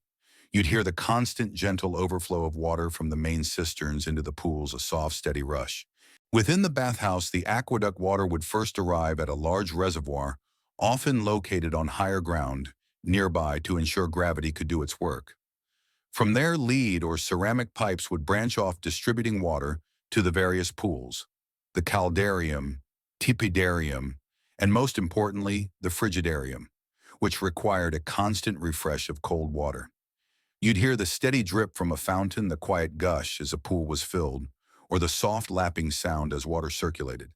This constant flow was essential not just for cleanliness, but also for maintaining the atmosphere of the baths, creating the steam and humidity. A quirky tidbit: the lead pipes used in Roman water systems, while incredibly durable, have been a subject of modern debate regarding potential lead poisoning, although the high calcium content in Roman water often created a protective mineral layer inside the pipes, mitigating the risk. So they inadvertently stumbled upon a natural safeguard against their own plumbing choices. The ingenuity wasn't just in bringing the water in, but also in managing its outflow, ensuring that wastewater was effectively channeled away, sometimes used to flush latrines or irrigate nearby fields. Historians still argue whether the Romans' primary motivation for building such elaborate aqueduct systems was purely practical, driven by urban sanitation needs, or if it also served as a powerful symbol of imperial power and technological superiority. Regardless, the constant, unseen flow of this lifeblood of the city, clean, fresh water, was the silent engine that powered every splash, every steam cloud, and every moment of relaxation within the Roman bathhouse. It truly was the invisible force that made the visible luxury possible. While the aqueducts brought the essential water to the bathhouse, the truly innovative aspect that made the caldarium and tepidarium possible was the brilliant Roman invention of the hypocaust system. This was the ancient world's central heating, and it fundamentally transformed the bathing experience from a mere dip in a pool to a full-body thermal journey. Mainstream historical fact. The hypocaust system, an ancient Roman innovation, used hot air from furnaces channeled under floors and through walls to heat rooms, primarily in bathhouses and some villas. Imagine once more that you are a tiny sprite able to flit beneath the massive marble floors. You would find yourself in a network of narrow brick pillars, standing perhaps 2 to 3 feet high, forming a raised floor above the actual ground. These pillars, known as pilastacks, are laid out in neat rows, creating an intricate empty space beneath the entire floor of the hot rooms. This ingenious void was the heart of the hypocaust. The sounds down here would be muted, a constant low murmur of air being drawn through the channels, perhaps a faint distant crackle of burning wood from the furnaces. The hot air and smoke from vast furnaces, often located in a service area away from the main bathing halls, were drawn into this underfloor space. The heat would then radiate upwards, warming the heavy stone or concrete floor above. You can almost feel the gentle, pervasive warmth emanating from the ground beneath your bare feet in the caldarium, knowing it came from this hidden network. But the hypocaust wasn't just about floors. The Romans also extended the heating system vertically by installing hollow tiles known as tubuli within the walls. These tiles created flues, allowing the hot air and smoke to rise, heating the walls themselves, before finally escaping through vents in the roof. This continuous circulation of hot air created an enveloping warmth, transforming cold stone rooms into steamy havens. The ingenuity lay in separating the heat source, the fire, from the heated space, eliminating smoke and direct flame exposure for the bathers. A quirky tidbit: while typically used for baths, some very wealthy Roman villas also incorporated smaller hypocaust systems to heat private rooms during colder months, bringing a touch of bathhouse luxury to residential living. So your Roman equivalent of radiant floor heating existed 2 millennia ago. The sounds of the hypocaust itself, while subtle to the bather, would be a constant hidden symphony of efficiency: the distant roar of the furnace, the whisper of hot air flowing, and the gentle creak of expanding materials. Historians still argue whether the invention of the hypocaust was a singular brilliant stroke of genius by a specific individual, or if it evolved gradually from simpler heating methods over time. Regardless of its precise origin, its widespread adoption enabled the Romans to build public bathhouses on an unprecedented scale, offering warmth and comfort to the masses, truly a testament to their engineering prowess. The brilliant hypocaust system. The unseen engine of the Roman bathhouse required constant fuel and meticulous attention. This brings us to the relentless, demanding work behind the scenes: the shut furnaces and fuel. It was a hot, dusty, and incredibly labor-intensive operation, far removed from the serene bathing chambers. Mainstream historical fact: large public bathhouses required enormous quantities of wood and other fuel sources, necessitating a continuous operation of furnaces to maintain the high temperatures in the caldarium and tepidarium. Imagine stepping into the furnace room, a space often located at the very back of the bath complex, perhaps partially underground. The air here would be thick with the smell of wood smoke and ash, and the heat would be intense, even oppressive, a stark contrast to the comfortable warmth experienced by the bathers. The dominant sound would be the roaring inferno of the furnaces themselves, huge brick-lined fireboxes where wood, often logs as thick as a man's thigh, was continuously fed. You'd hear the rhythmic thud of heavy logs being thrown into the flames, followed by a sudden whoosh as the fire consumed them. The workers in this area, almost exclusively enslaved individuals, would be coated in soot and sweat, their faces grimed, their muscles straining. You'd hear their grunts of effort as they hauled wood-shoveled ash and stoked the fires with long iron pokers. The metallic clang of iron tools against brick and the hiss of sparks would punctuate the roaring flames. This wasn't a job for the faint of heart. It was a constant battle against the heat and the demands of keeping the entire complex at optimal temperature. A quirky tidbit: some very large bath complexes, like the Baths of Caracalla, had dedicated forests or land holdings whose sole purpose was to supply wood for their massive furnaces, highlighting the immense logistical challenge of fueling these structures. So these weren't just a few logs. We're talking about entire ancient lumber industries to keep the thermi toasty. The efficiency of the hypocaust depended entirely on the consistent heat generated here. The furnace workers had to be skilled, knowing exactly how much fuel to add and how to manage the airflow to ensure hot gases circulated effectively through the underfloor channels and wall flues. Historians still argue whether the high demand for wood for bathhouse furnaces significantly contributed to deforestation in certain Roman regions, or if other factors like agriculture and construction had a greater impact.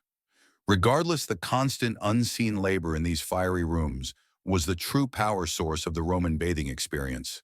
The continuous crackle and roar of the furnaces, combined with the tireless efforts of their tenders, was the foundational sound of Roman luxury, a relentless rhythm of heat generation that ensured a warm welcome for every bather. Even with the magnificent engineering of the aqueducts and hypocausts, maintaining a complex like a Roman bathhouse was an immense, never-ending task. This brings us to the crucial, often overlooked reality of maintenance and cleaning. Far from pristine, self-regulating machines, the baths required constant human effort to remain hygienic and functional. Mainstream historical fact Roman bathhouses demanded extensive daily maintenance, including cleaning pools, scrubbing surfaces, and clearing ash from furnaces to ensure hygiene and operational efficiency. Imagine the quiet hours before dawn or the dim twilight after the last bather had departed. The grandeur fades, replaced by the sounds of diligent, continuous labor. You'd hear the rhythmic splash and slosh of large wooden buckets as enslaved workers emptied and refilled pools, perhaps using long poles with brushes attached to scrub down the sides. The metallic scrape of a shovel against concrete as ash was removed from the hypocaust furnace rooms would be a constant gritty sound. The air, though cooling, would still carry the damp, earthy scent of water and stone, now mingled with the fresh smell of exertion.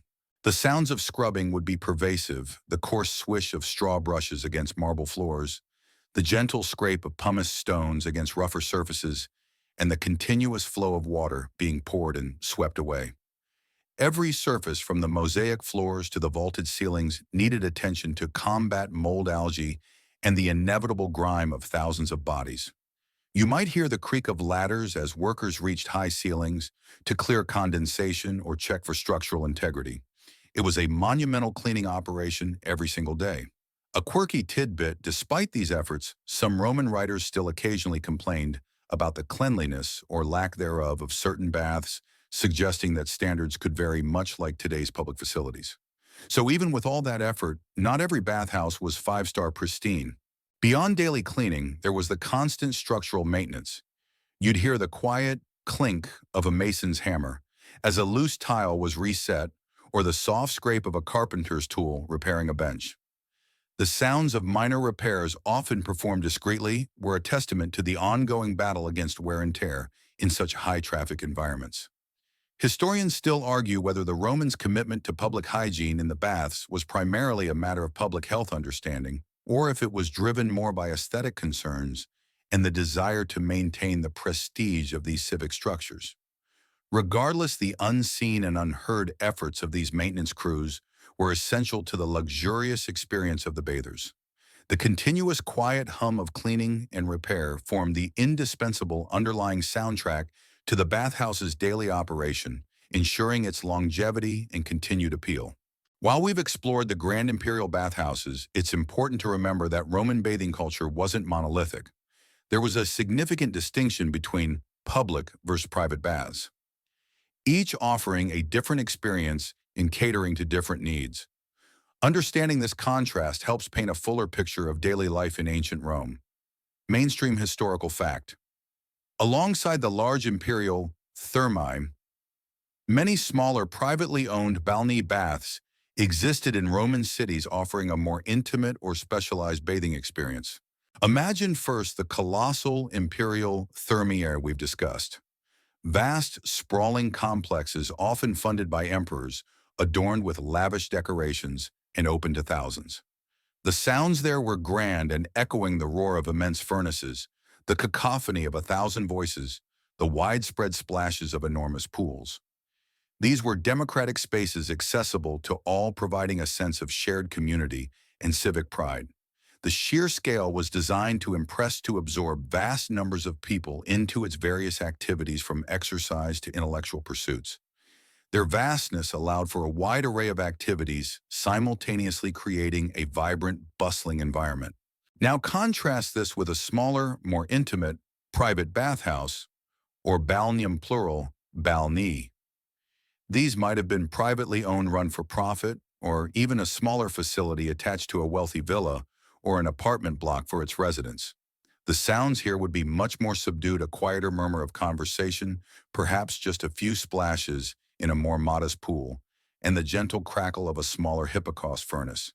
The air would still be warm and humid, but the sense of scale would be entirely different. You might hear the direct voice of the proprietor rather than the distant shouts of hundreds. The atmosphere in a balneum would be more personal, perhaps even exclusive.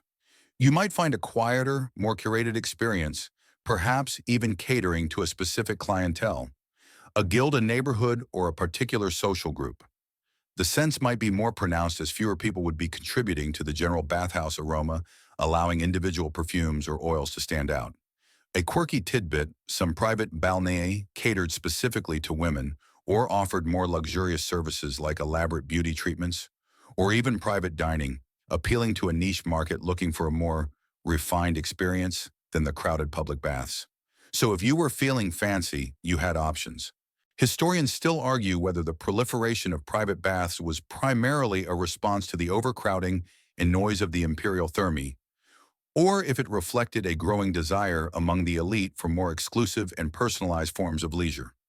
Regardless, the existence of both types demonstrates the pervasive importance of bathing in Roman culture, offering choices to suit every taste and budget. The public baths symbolized imperial generosity and communal life, while the private baths offered intimacy and tailored luxury, together forming the rich tapestry of Roman bathing.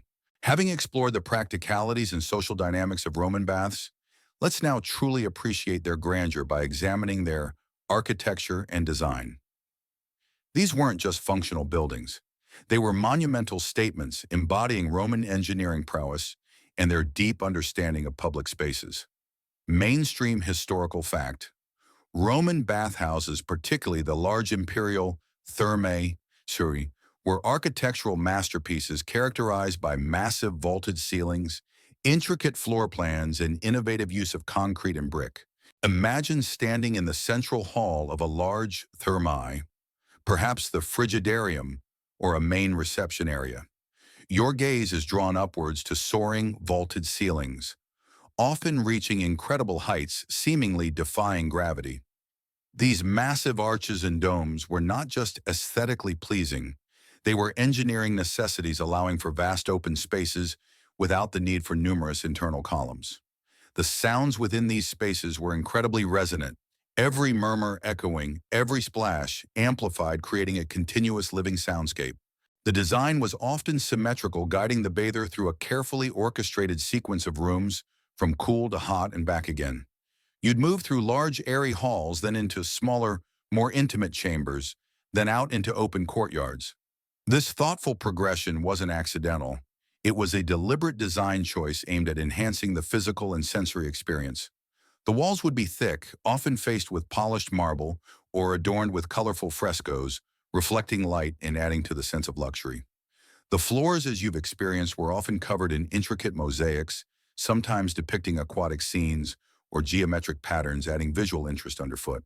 A quirky tidbit: the Romans often used a lightweight concrete incorporating volcanic ash, pozzolana, which allowed them to construct these enormous unsupported vaults and domes that rivaled some later medieval cathedrals in scale. So they were building colossal structures without modern steel, a true testament to their ingenuity. The sounds of construction, though long past, would have been epic. The rhythmic clang of hammers, the scrape of stone being moved, the shouts of workmen echoing as they meticulously pieced together these giants of public architecture. Historians still argue whether the monumental scale of Roman bathhouses was primarily a reflection of imperial power and generosity, or if it was simply a logical response to the practical need to accommodate thousands of bathers daily. Regardless, these structures were designed to impress, to uplift, and to create an environment of shared public luxury. The very air within these grand spaces, heavy with history and the echoes of countless past lives, speaks to the enduring legacy of Roman architectural genius, a testament to their belief that even daily cleansing could be an art form. As you look around the magnificent Roman bathhouse, beyond the towering arches and vast spaces, your eyes would inevitably be drawn to the vibrant artistry adorning the floors and walls.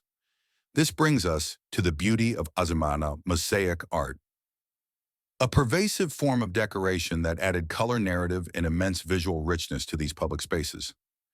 Mainstream historical fact: Roman baths were extensively decorated with intricate mosaics, particularly on floors, depicting mythological scenes, daily life, geometric patterns, and marine motifs. Imagine looking down as you walk through the tepidarium or the frigidarium. Instead of plain stone, the floor beneath your bare feet is a dazzling tapestry of tiny colored tiles known as tesserae. These tesserae, made of stone, glass, or ceramic, were painstakingly cut and arranged to create elaborate images. You might see a mosaic depicting sea creatures, dolphins, leaping fish, swimming, or even mythical tritons and nereids, a fitting theme for a watery environment. The sounds here would be subtle, the soft shuffle of bare feet across the slightly uneven mosaic surface, or the quiet murmur of appreciation as bathers admired the artistry. Sometimes the mosaics would tell stories from mythology, bringing gods and heroes to life underfoot. Other times they would showcase scenes of daily life, perhaps bathers themselves or athletes from the palestra, offering a charming glimpse into the very activities taking place around you. The colors would be rich and varied: deep blues and greens for water, earthy browns and reds for land, vibrant yellows and oranges for figures. The light filtering through the high windows would catch the slightly reflective surfaces of the tesserae, making the images shimmer and shift as you moved. A quirky tidbit: while floor mosaics are common, some Roman bathhouses also featured wall mosaics, especially in the more private or decorative alcoves, providing a splash of color and artistry, even at eye level. Imagine steam rising, making the mosaic images appear to undulate and come alive, adding another layer of sensory immersion.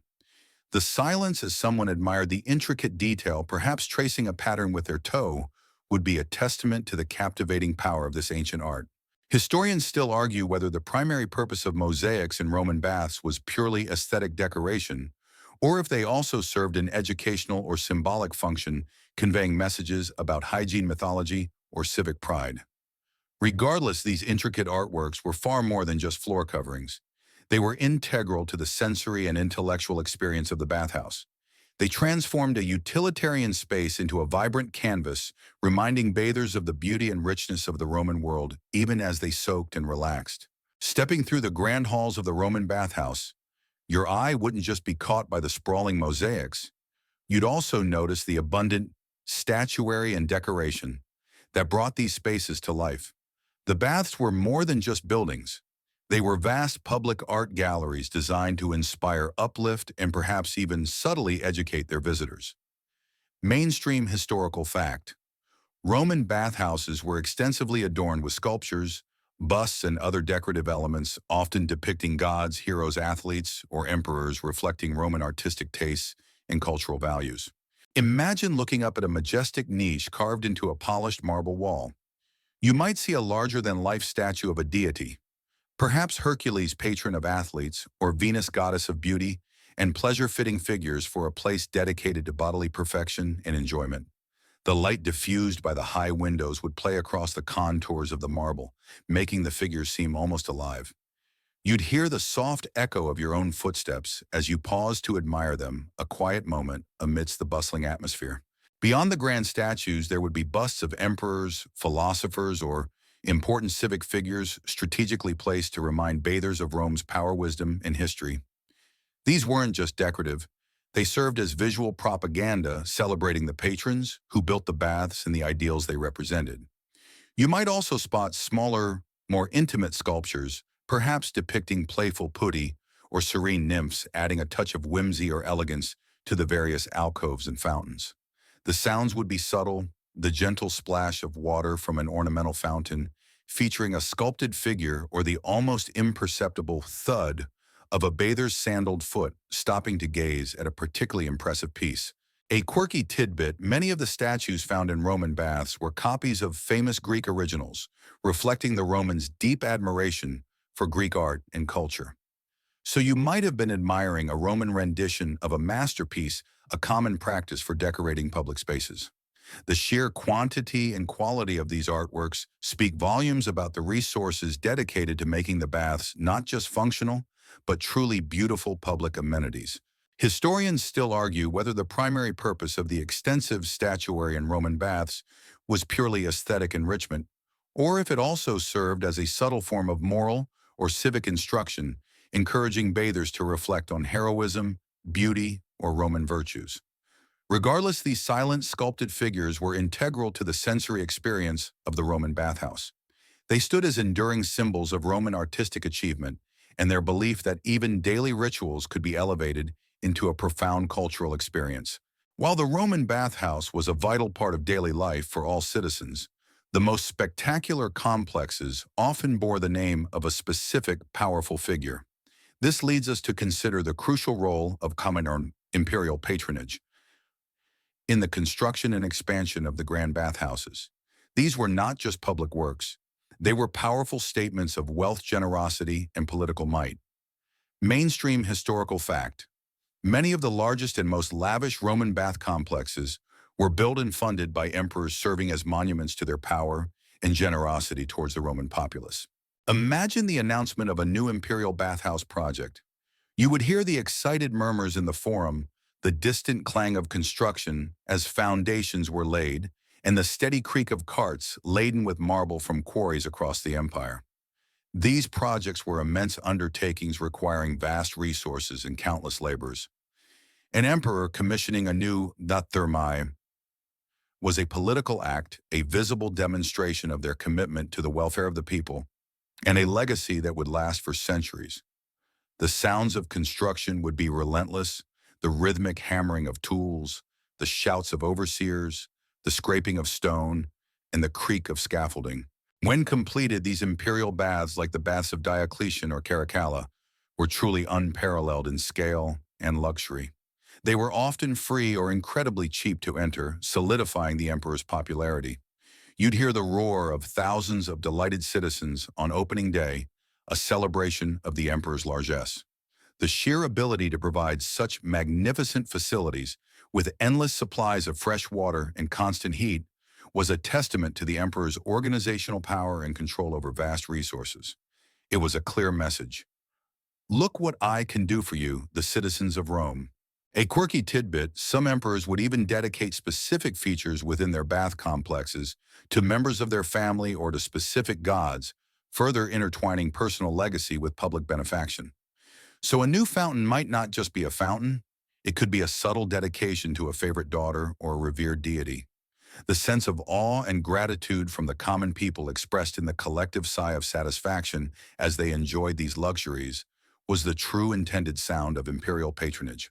Historians still argue whether the primary motivation for emperors to fund such enormous bath complexes was genuine philanthropic concern for public health, or if it was more a calculated political strategy to gain and maintain popularity, a form of bread and circuses applied to hygiene. Regardless of the exact balance of motives, the imperial baths stand as enduring symbols of power, generosity, and the profound importance of public leisure in Roman society. They were the ultimate expression of civic glory, all made possible by the unwavering will and immense resources of the emperor. The influence of Roman bathing culture wasn't confined to the city of Rome itself. In fact, one of the most remarkable aspects of these institutions is how they spread across the vast Roman Empire, becoming a hallmark of Romanization wherever the legions march. This brings us to the phenomenon of beyond Rome, the proliferation of bathhouses throughout the provinces. Mainstream historical fact. Roman bathhouses were built in virtually every major city and military outpost across the Roman Empire, serving as centers for Roman culture, hygiene, and social integration. Imagine journeying to a distant frontier, perhaps to Britannia or Dacia. Even in these far-flung lands, you would still find the familiar architectural signature of the Roman bathhouse. The sounds, though perhaps mingled with local dialects, would be the same: the splash of water, the scrape of strigils, the low murmur of conversation, all echoing within structures that replicated the design principles of those in Rome.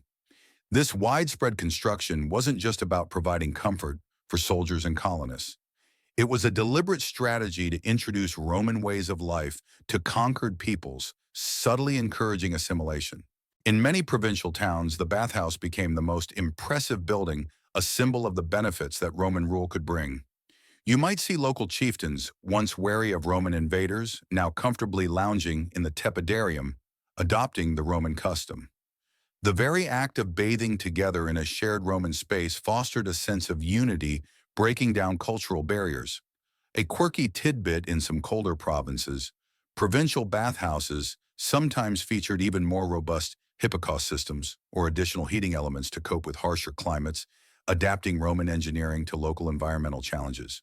So they weren't just cookie-cutter copies. They were intelligently adapted.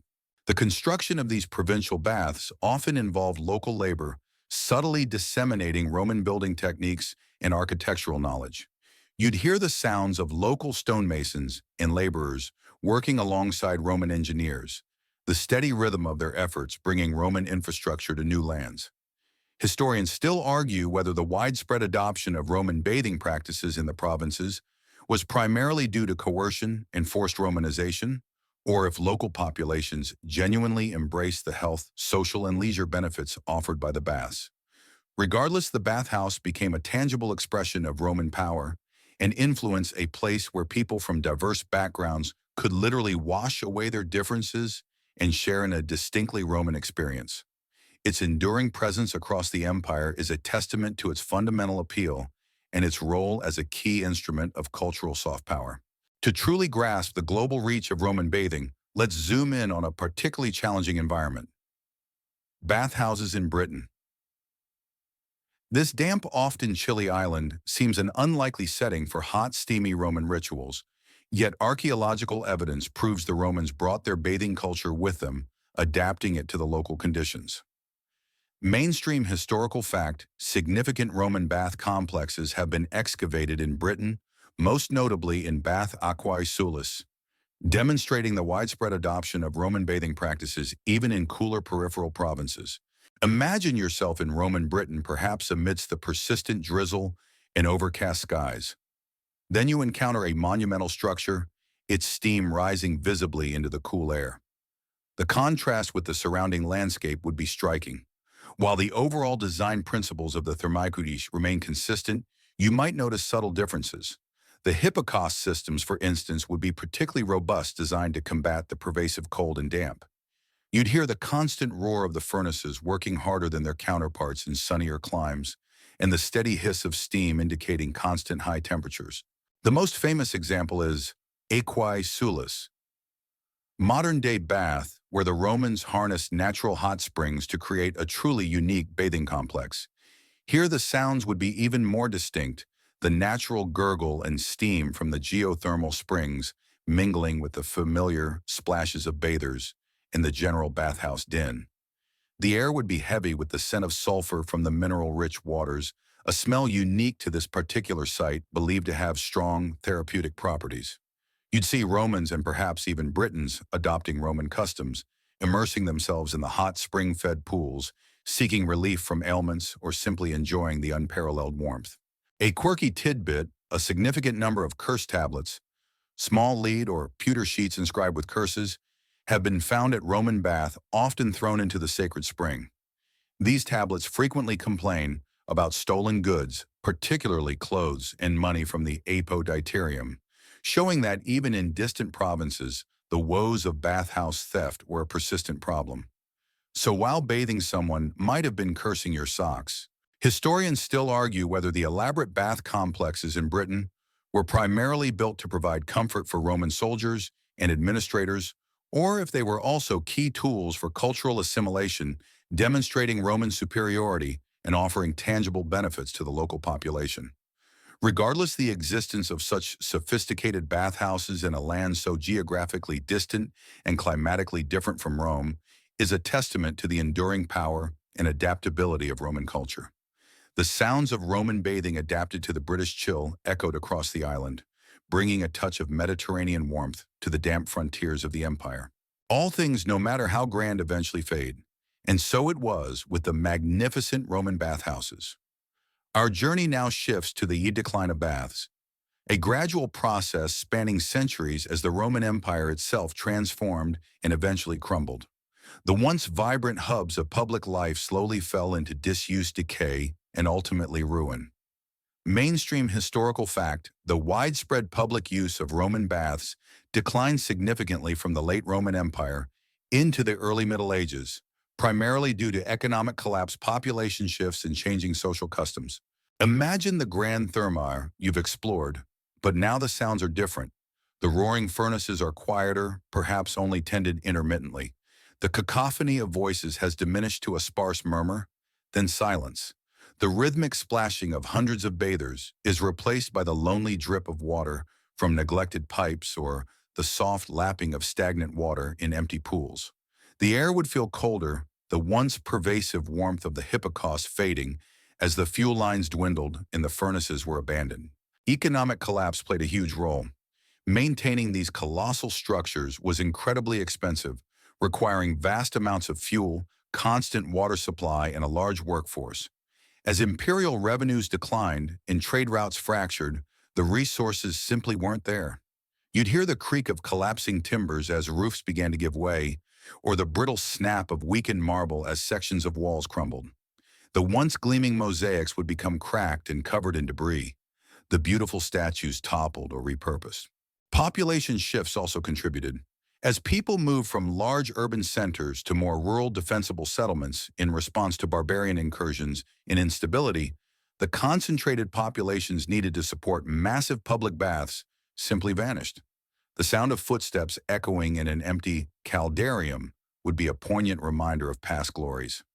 A quirky tidbit, some abandoned bathhouses were repurposed for other uses, becoming quarries for building materials, defensive fortifications, or even ironically, sources of clean building stone for early Christian churches. So the materials lived on even if the original purpose did not. Historians still argue whether the decline of Roman baths was primarily a consequence of economic and political collapse, or if changing Christian social values, which often viewed public nudity and mixed bathing with disapproval, played a more significant role in their abandonment. Regardless of the exact balance, the once vibrant symphony of the baths gave way to the melancholic sounds of decay, the whisper of the wind through broken arches, the soft rustle of leaves accumulating on mosaic floors, and the profound silence of a once bustling hub. It's a somber end to a magnificent chapter of history. Though the grand Roman baths eventually faded, their impact didn't simply vanish. Instead, their spirit, their architectural innovations, and even their underlying philosophy of well-being resonated through the centuries, subtly influencing later civilizations. This brings us to the Wanchorinori legacy of baths. How Roman bathing culture continued to shape European societies long after the empire's decline. Mainstream historical fact. The design principles of Roman baths, particularly the hypocaust system and grand vaulted spaces, influenced later architectural developments, including medieval cathedrals and Renaissance buildings. Imagine the ruins of a Roman bathhouse slowly being reclaimed by nature. Yet even in their decay, they served as powerful, tangible reminders of a lost era of sophisticated public life. You can almost hear the echoes of medieval builders marveling at the vast, unsupported arches, attempting to decipher the secrets of their construction. This quiet study, this architectural inspiration, led to later innovations. The very idea of communal bathing, though, diminished persisted in various forms, often in smaller, more localized bathhouses or monastic facilities, though usually without the Roman scale and grandeur. The concept of channeled heat, particularly from the hypocaust, was not entirely forgotten. While full-scale hypocausts weren't widely replicated in the early Middle Ages due to their complexity and fuel demands, the idea of radiating heat from below or within walls found adapted expressions in later heating systems, particularly in religious institutions or wealthier homes. You might hear the distant creak of a medieval fireplace or the muffled sound of a simple stove representing a less sophisticated but still effective attempt at indoor warmth. A quirky tidbit, some medieval medical texts still referred to Roman baths as a therapeutic concept, even if the physical structures were no longer widely in use, showing a continued, if theoretical, respect for their health benefits. So the idea of the bath lived on, even if the structures crumbled. The underlying philosophy of public hygiene and the importance of warm water for health slowly but surely re-emerged in different forms.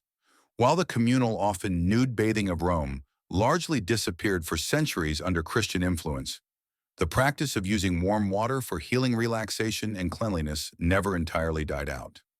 Historians still argue whether the limited return of public bathhouses in medieval European cities was a direct, conscious revival of Roman practices or an independent development driven by urban needs and nascent understandings of hygiene.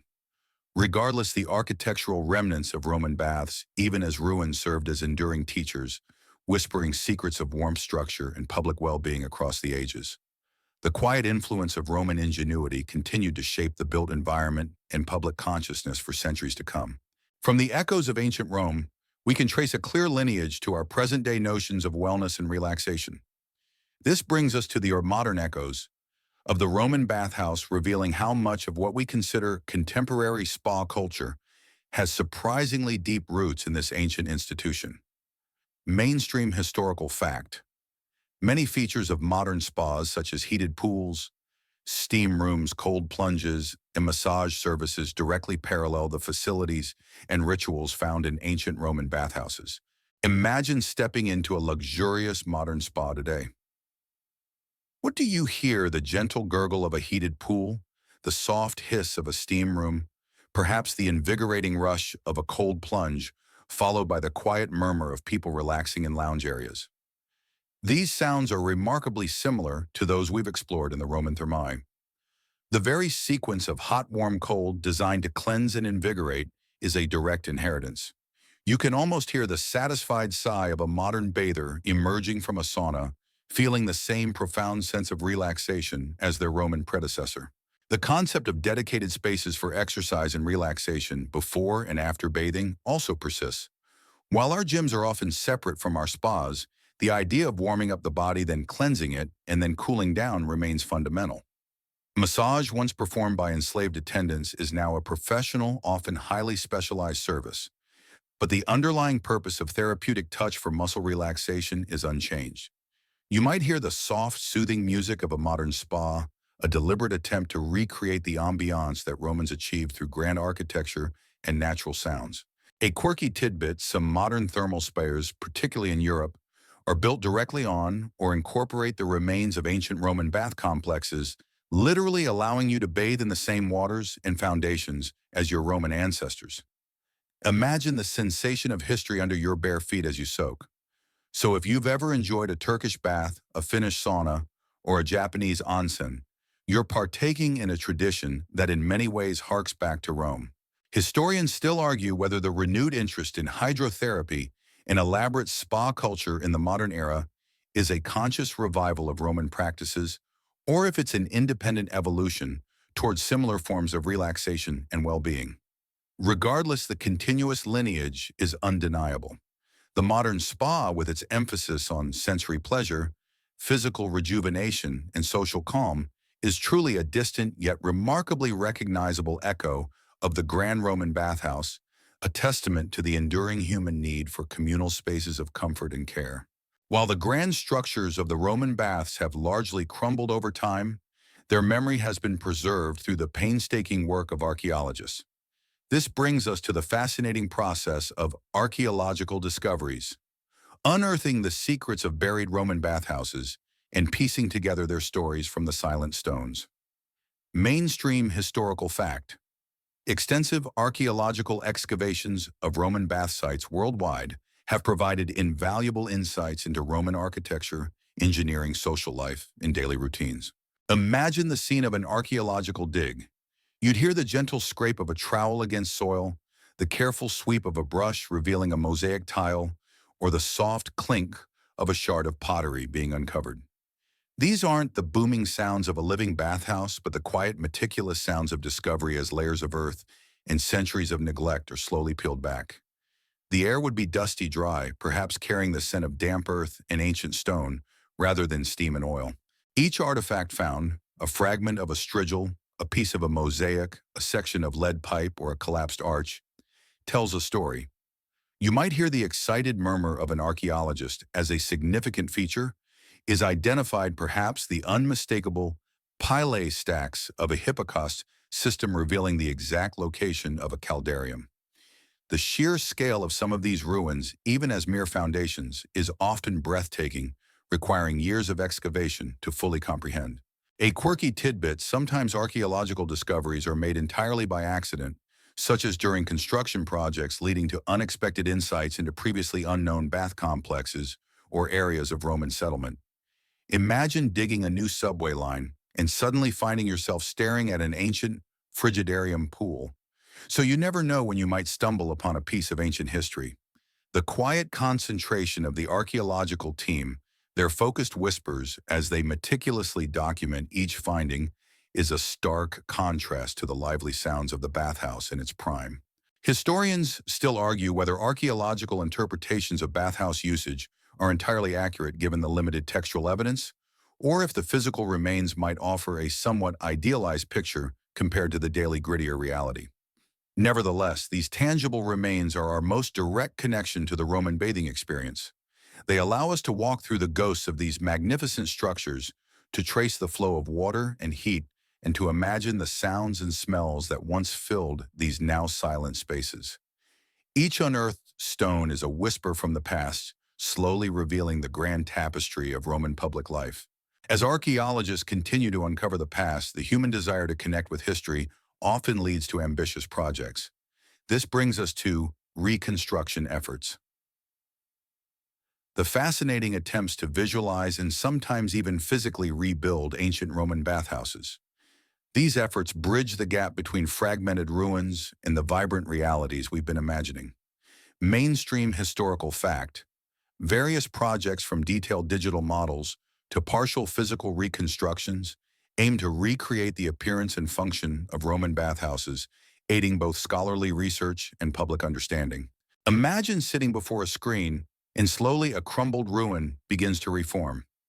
Missing walls rise, vaulted ceilings arc overhead, and mosaics reappear piece by painstaking piece.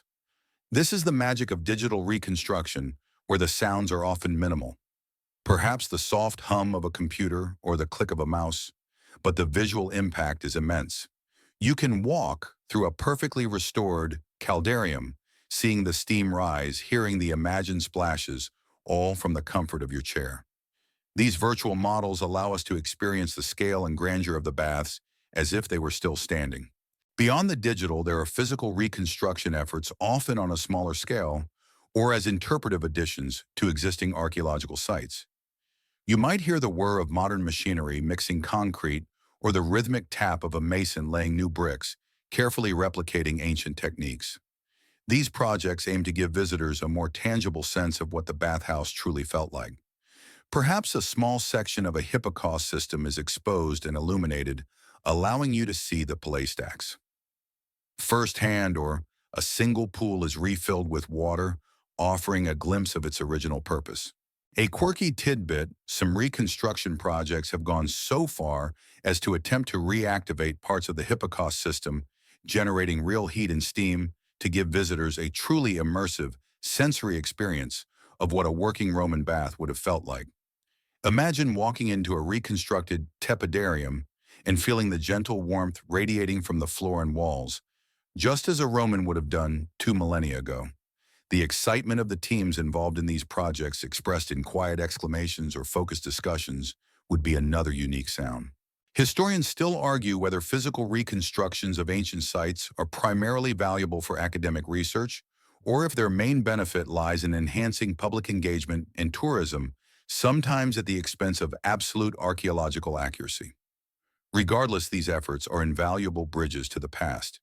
They allow us to move beyond mere imagination and truly visualize the complex splendor of the Roman bathhouse, making the ancient sounds and sensations feel just a little bit closer, reminding us of the magnificent spaces where Romans cleansed, socialized, and thrived.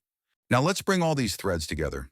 You've experienced the individual components of the Roman bathhouse: the warm rooms, the cold plunges, the sounds of exercise and gossip, the presence of vendors and scholars. But what was it like to live through a full, comprehensive day in the life of a Roman bather, experiencing the entire ritual from beginning to end? It was a significant part of the Roman urban routine, a daily escape and rejuvenation. Mainstream historical fact: for many Romans, a visit to the public baths in the afternoon was a daily ritual, often lasting several hours and encompassing various activities beyond just bathing. Imagine it's the early afternoon. You finished your morning's work, perhaps a legal case, a visit to the forum, or overseeing your estate. Your stomach might be grumbling faintly as you head towards the grand structure of the thermae economy.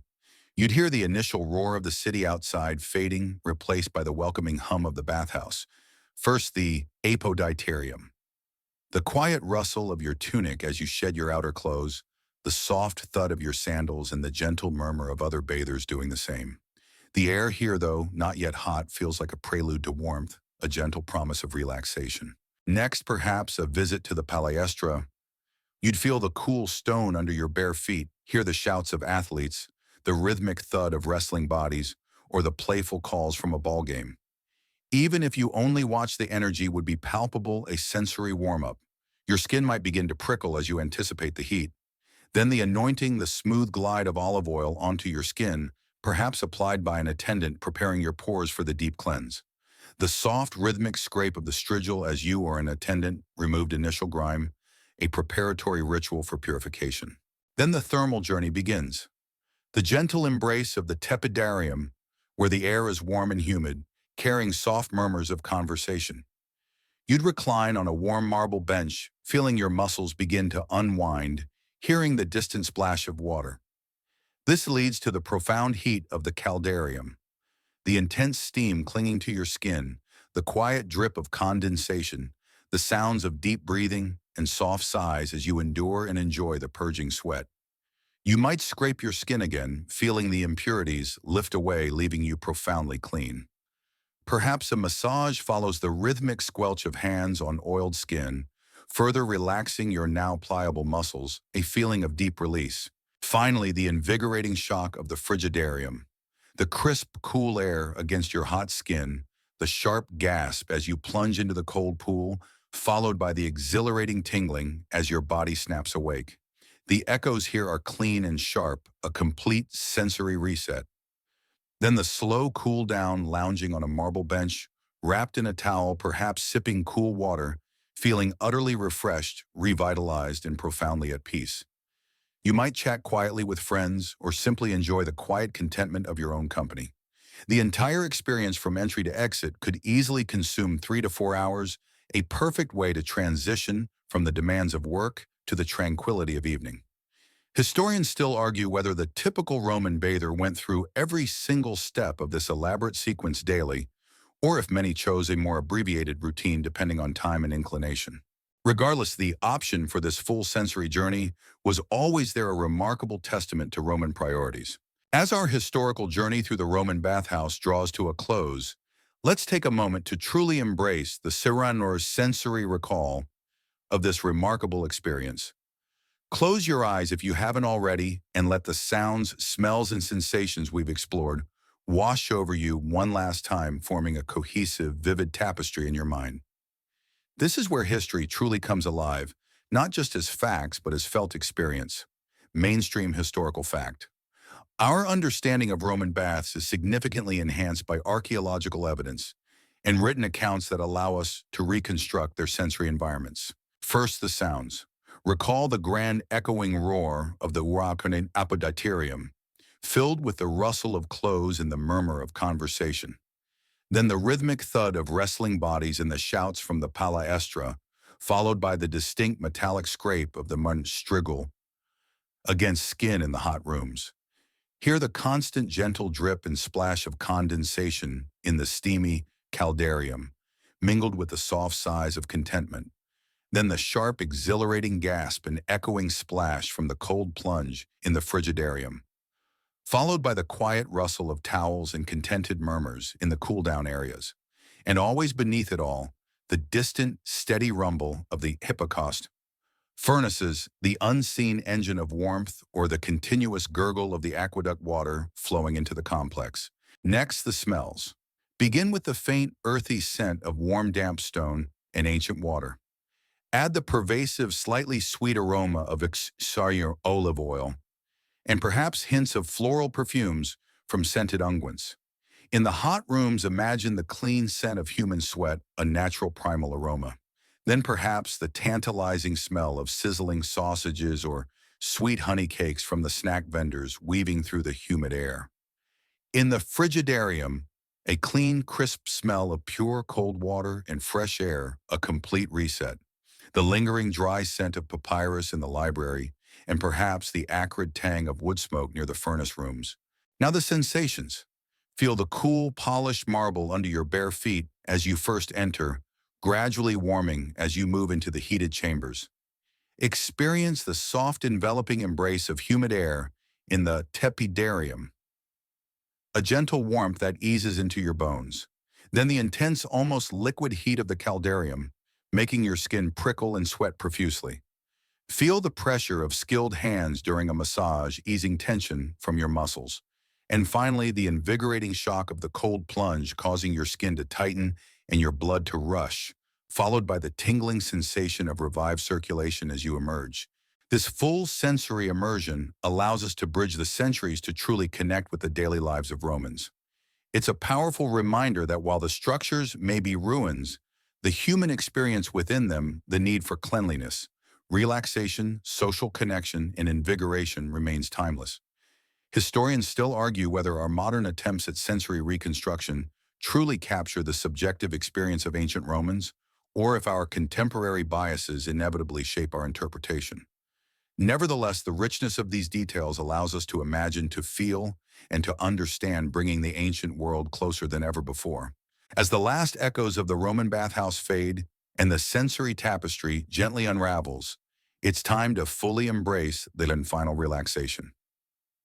Allow your mind to drift the vivid images and sounds of ancient Rome, becoming softer, more indistinct, dissolving into a gentle, soothing haze. The goal now is not to hold on to the details, but to let them softly recede, guiding you into a state of deep calm and restful sleep. The warm, damp air of the caldarium gives way to the cool, fresh air of your own room. The distant shouts of the palestra melt into a tranquil silence, broken only by the quiet hum of your fan or the gentle rhythm of your own breathing. The distinct sense of olive oil and damp stone now transform into the familiar, comforting aroma of your pillow and blankets. The feeling of cool marble underfoot becomes a soft embrace of your bed. Let any lingering thoughts, any worries from your day gently float away, much like the steam rising from a hot pool. Your muscles, which we imagined stretching and relaxing in the ancient baths, are now truly at ease, heavy and soft against your mattress.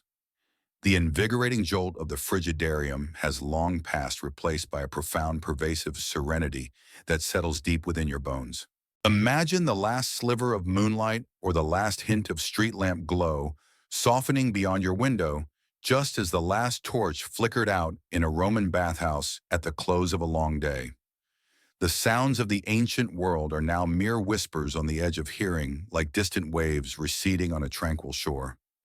You are clean, you are refreshed, and you are utterly at peace. The journey through time is complete, and now all that remains is the deep, restorative quiet of sleep. Your body is heavy, your mind is still, drifting, drifting, deeper. Sweet dreams.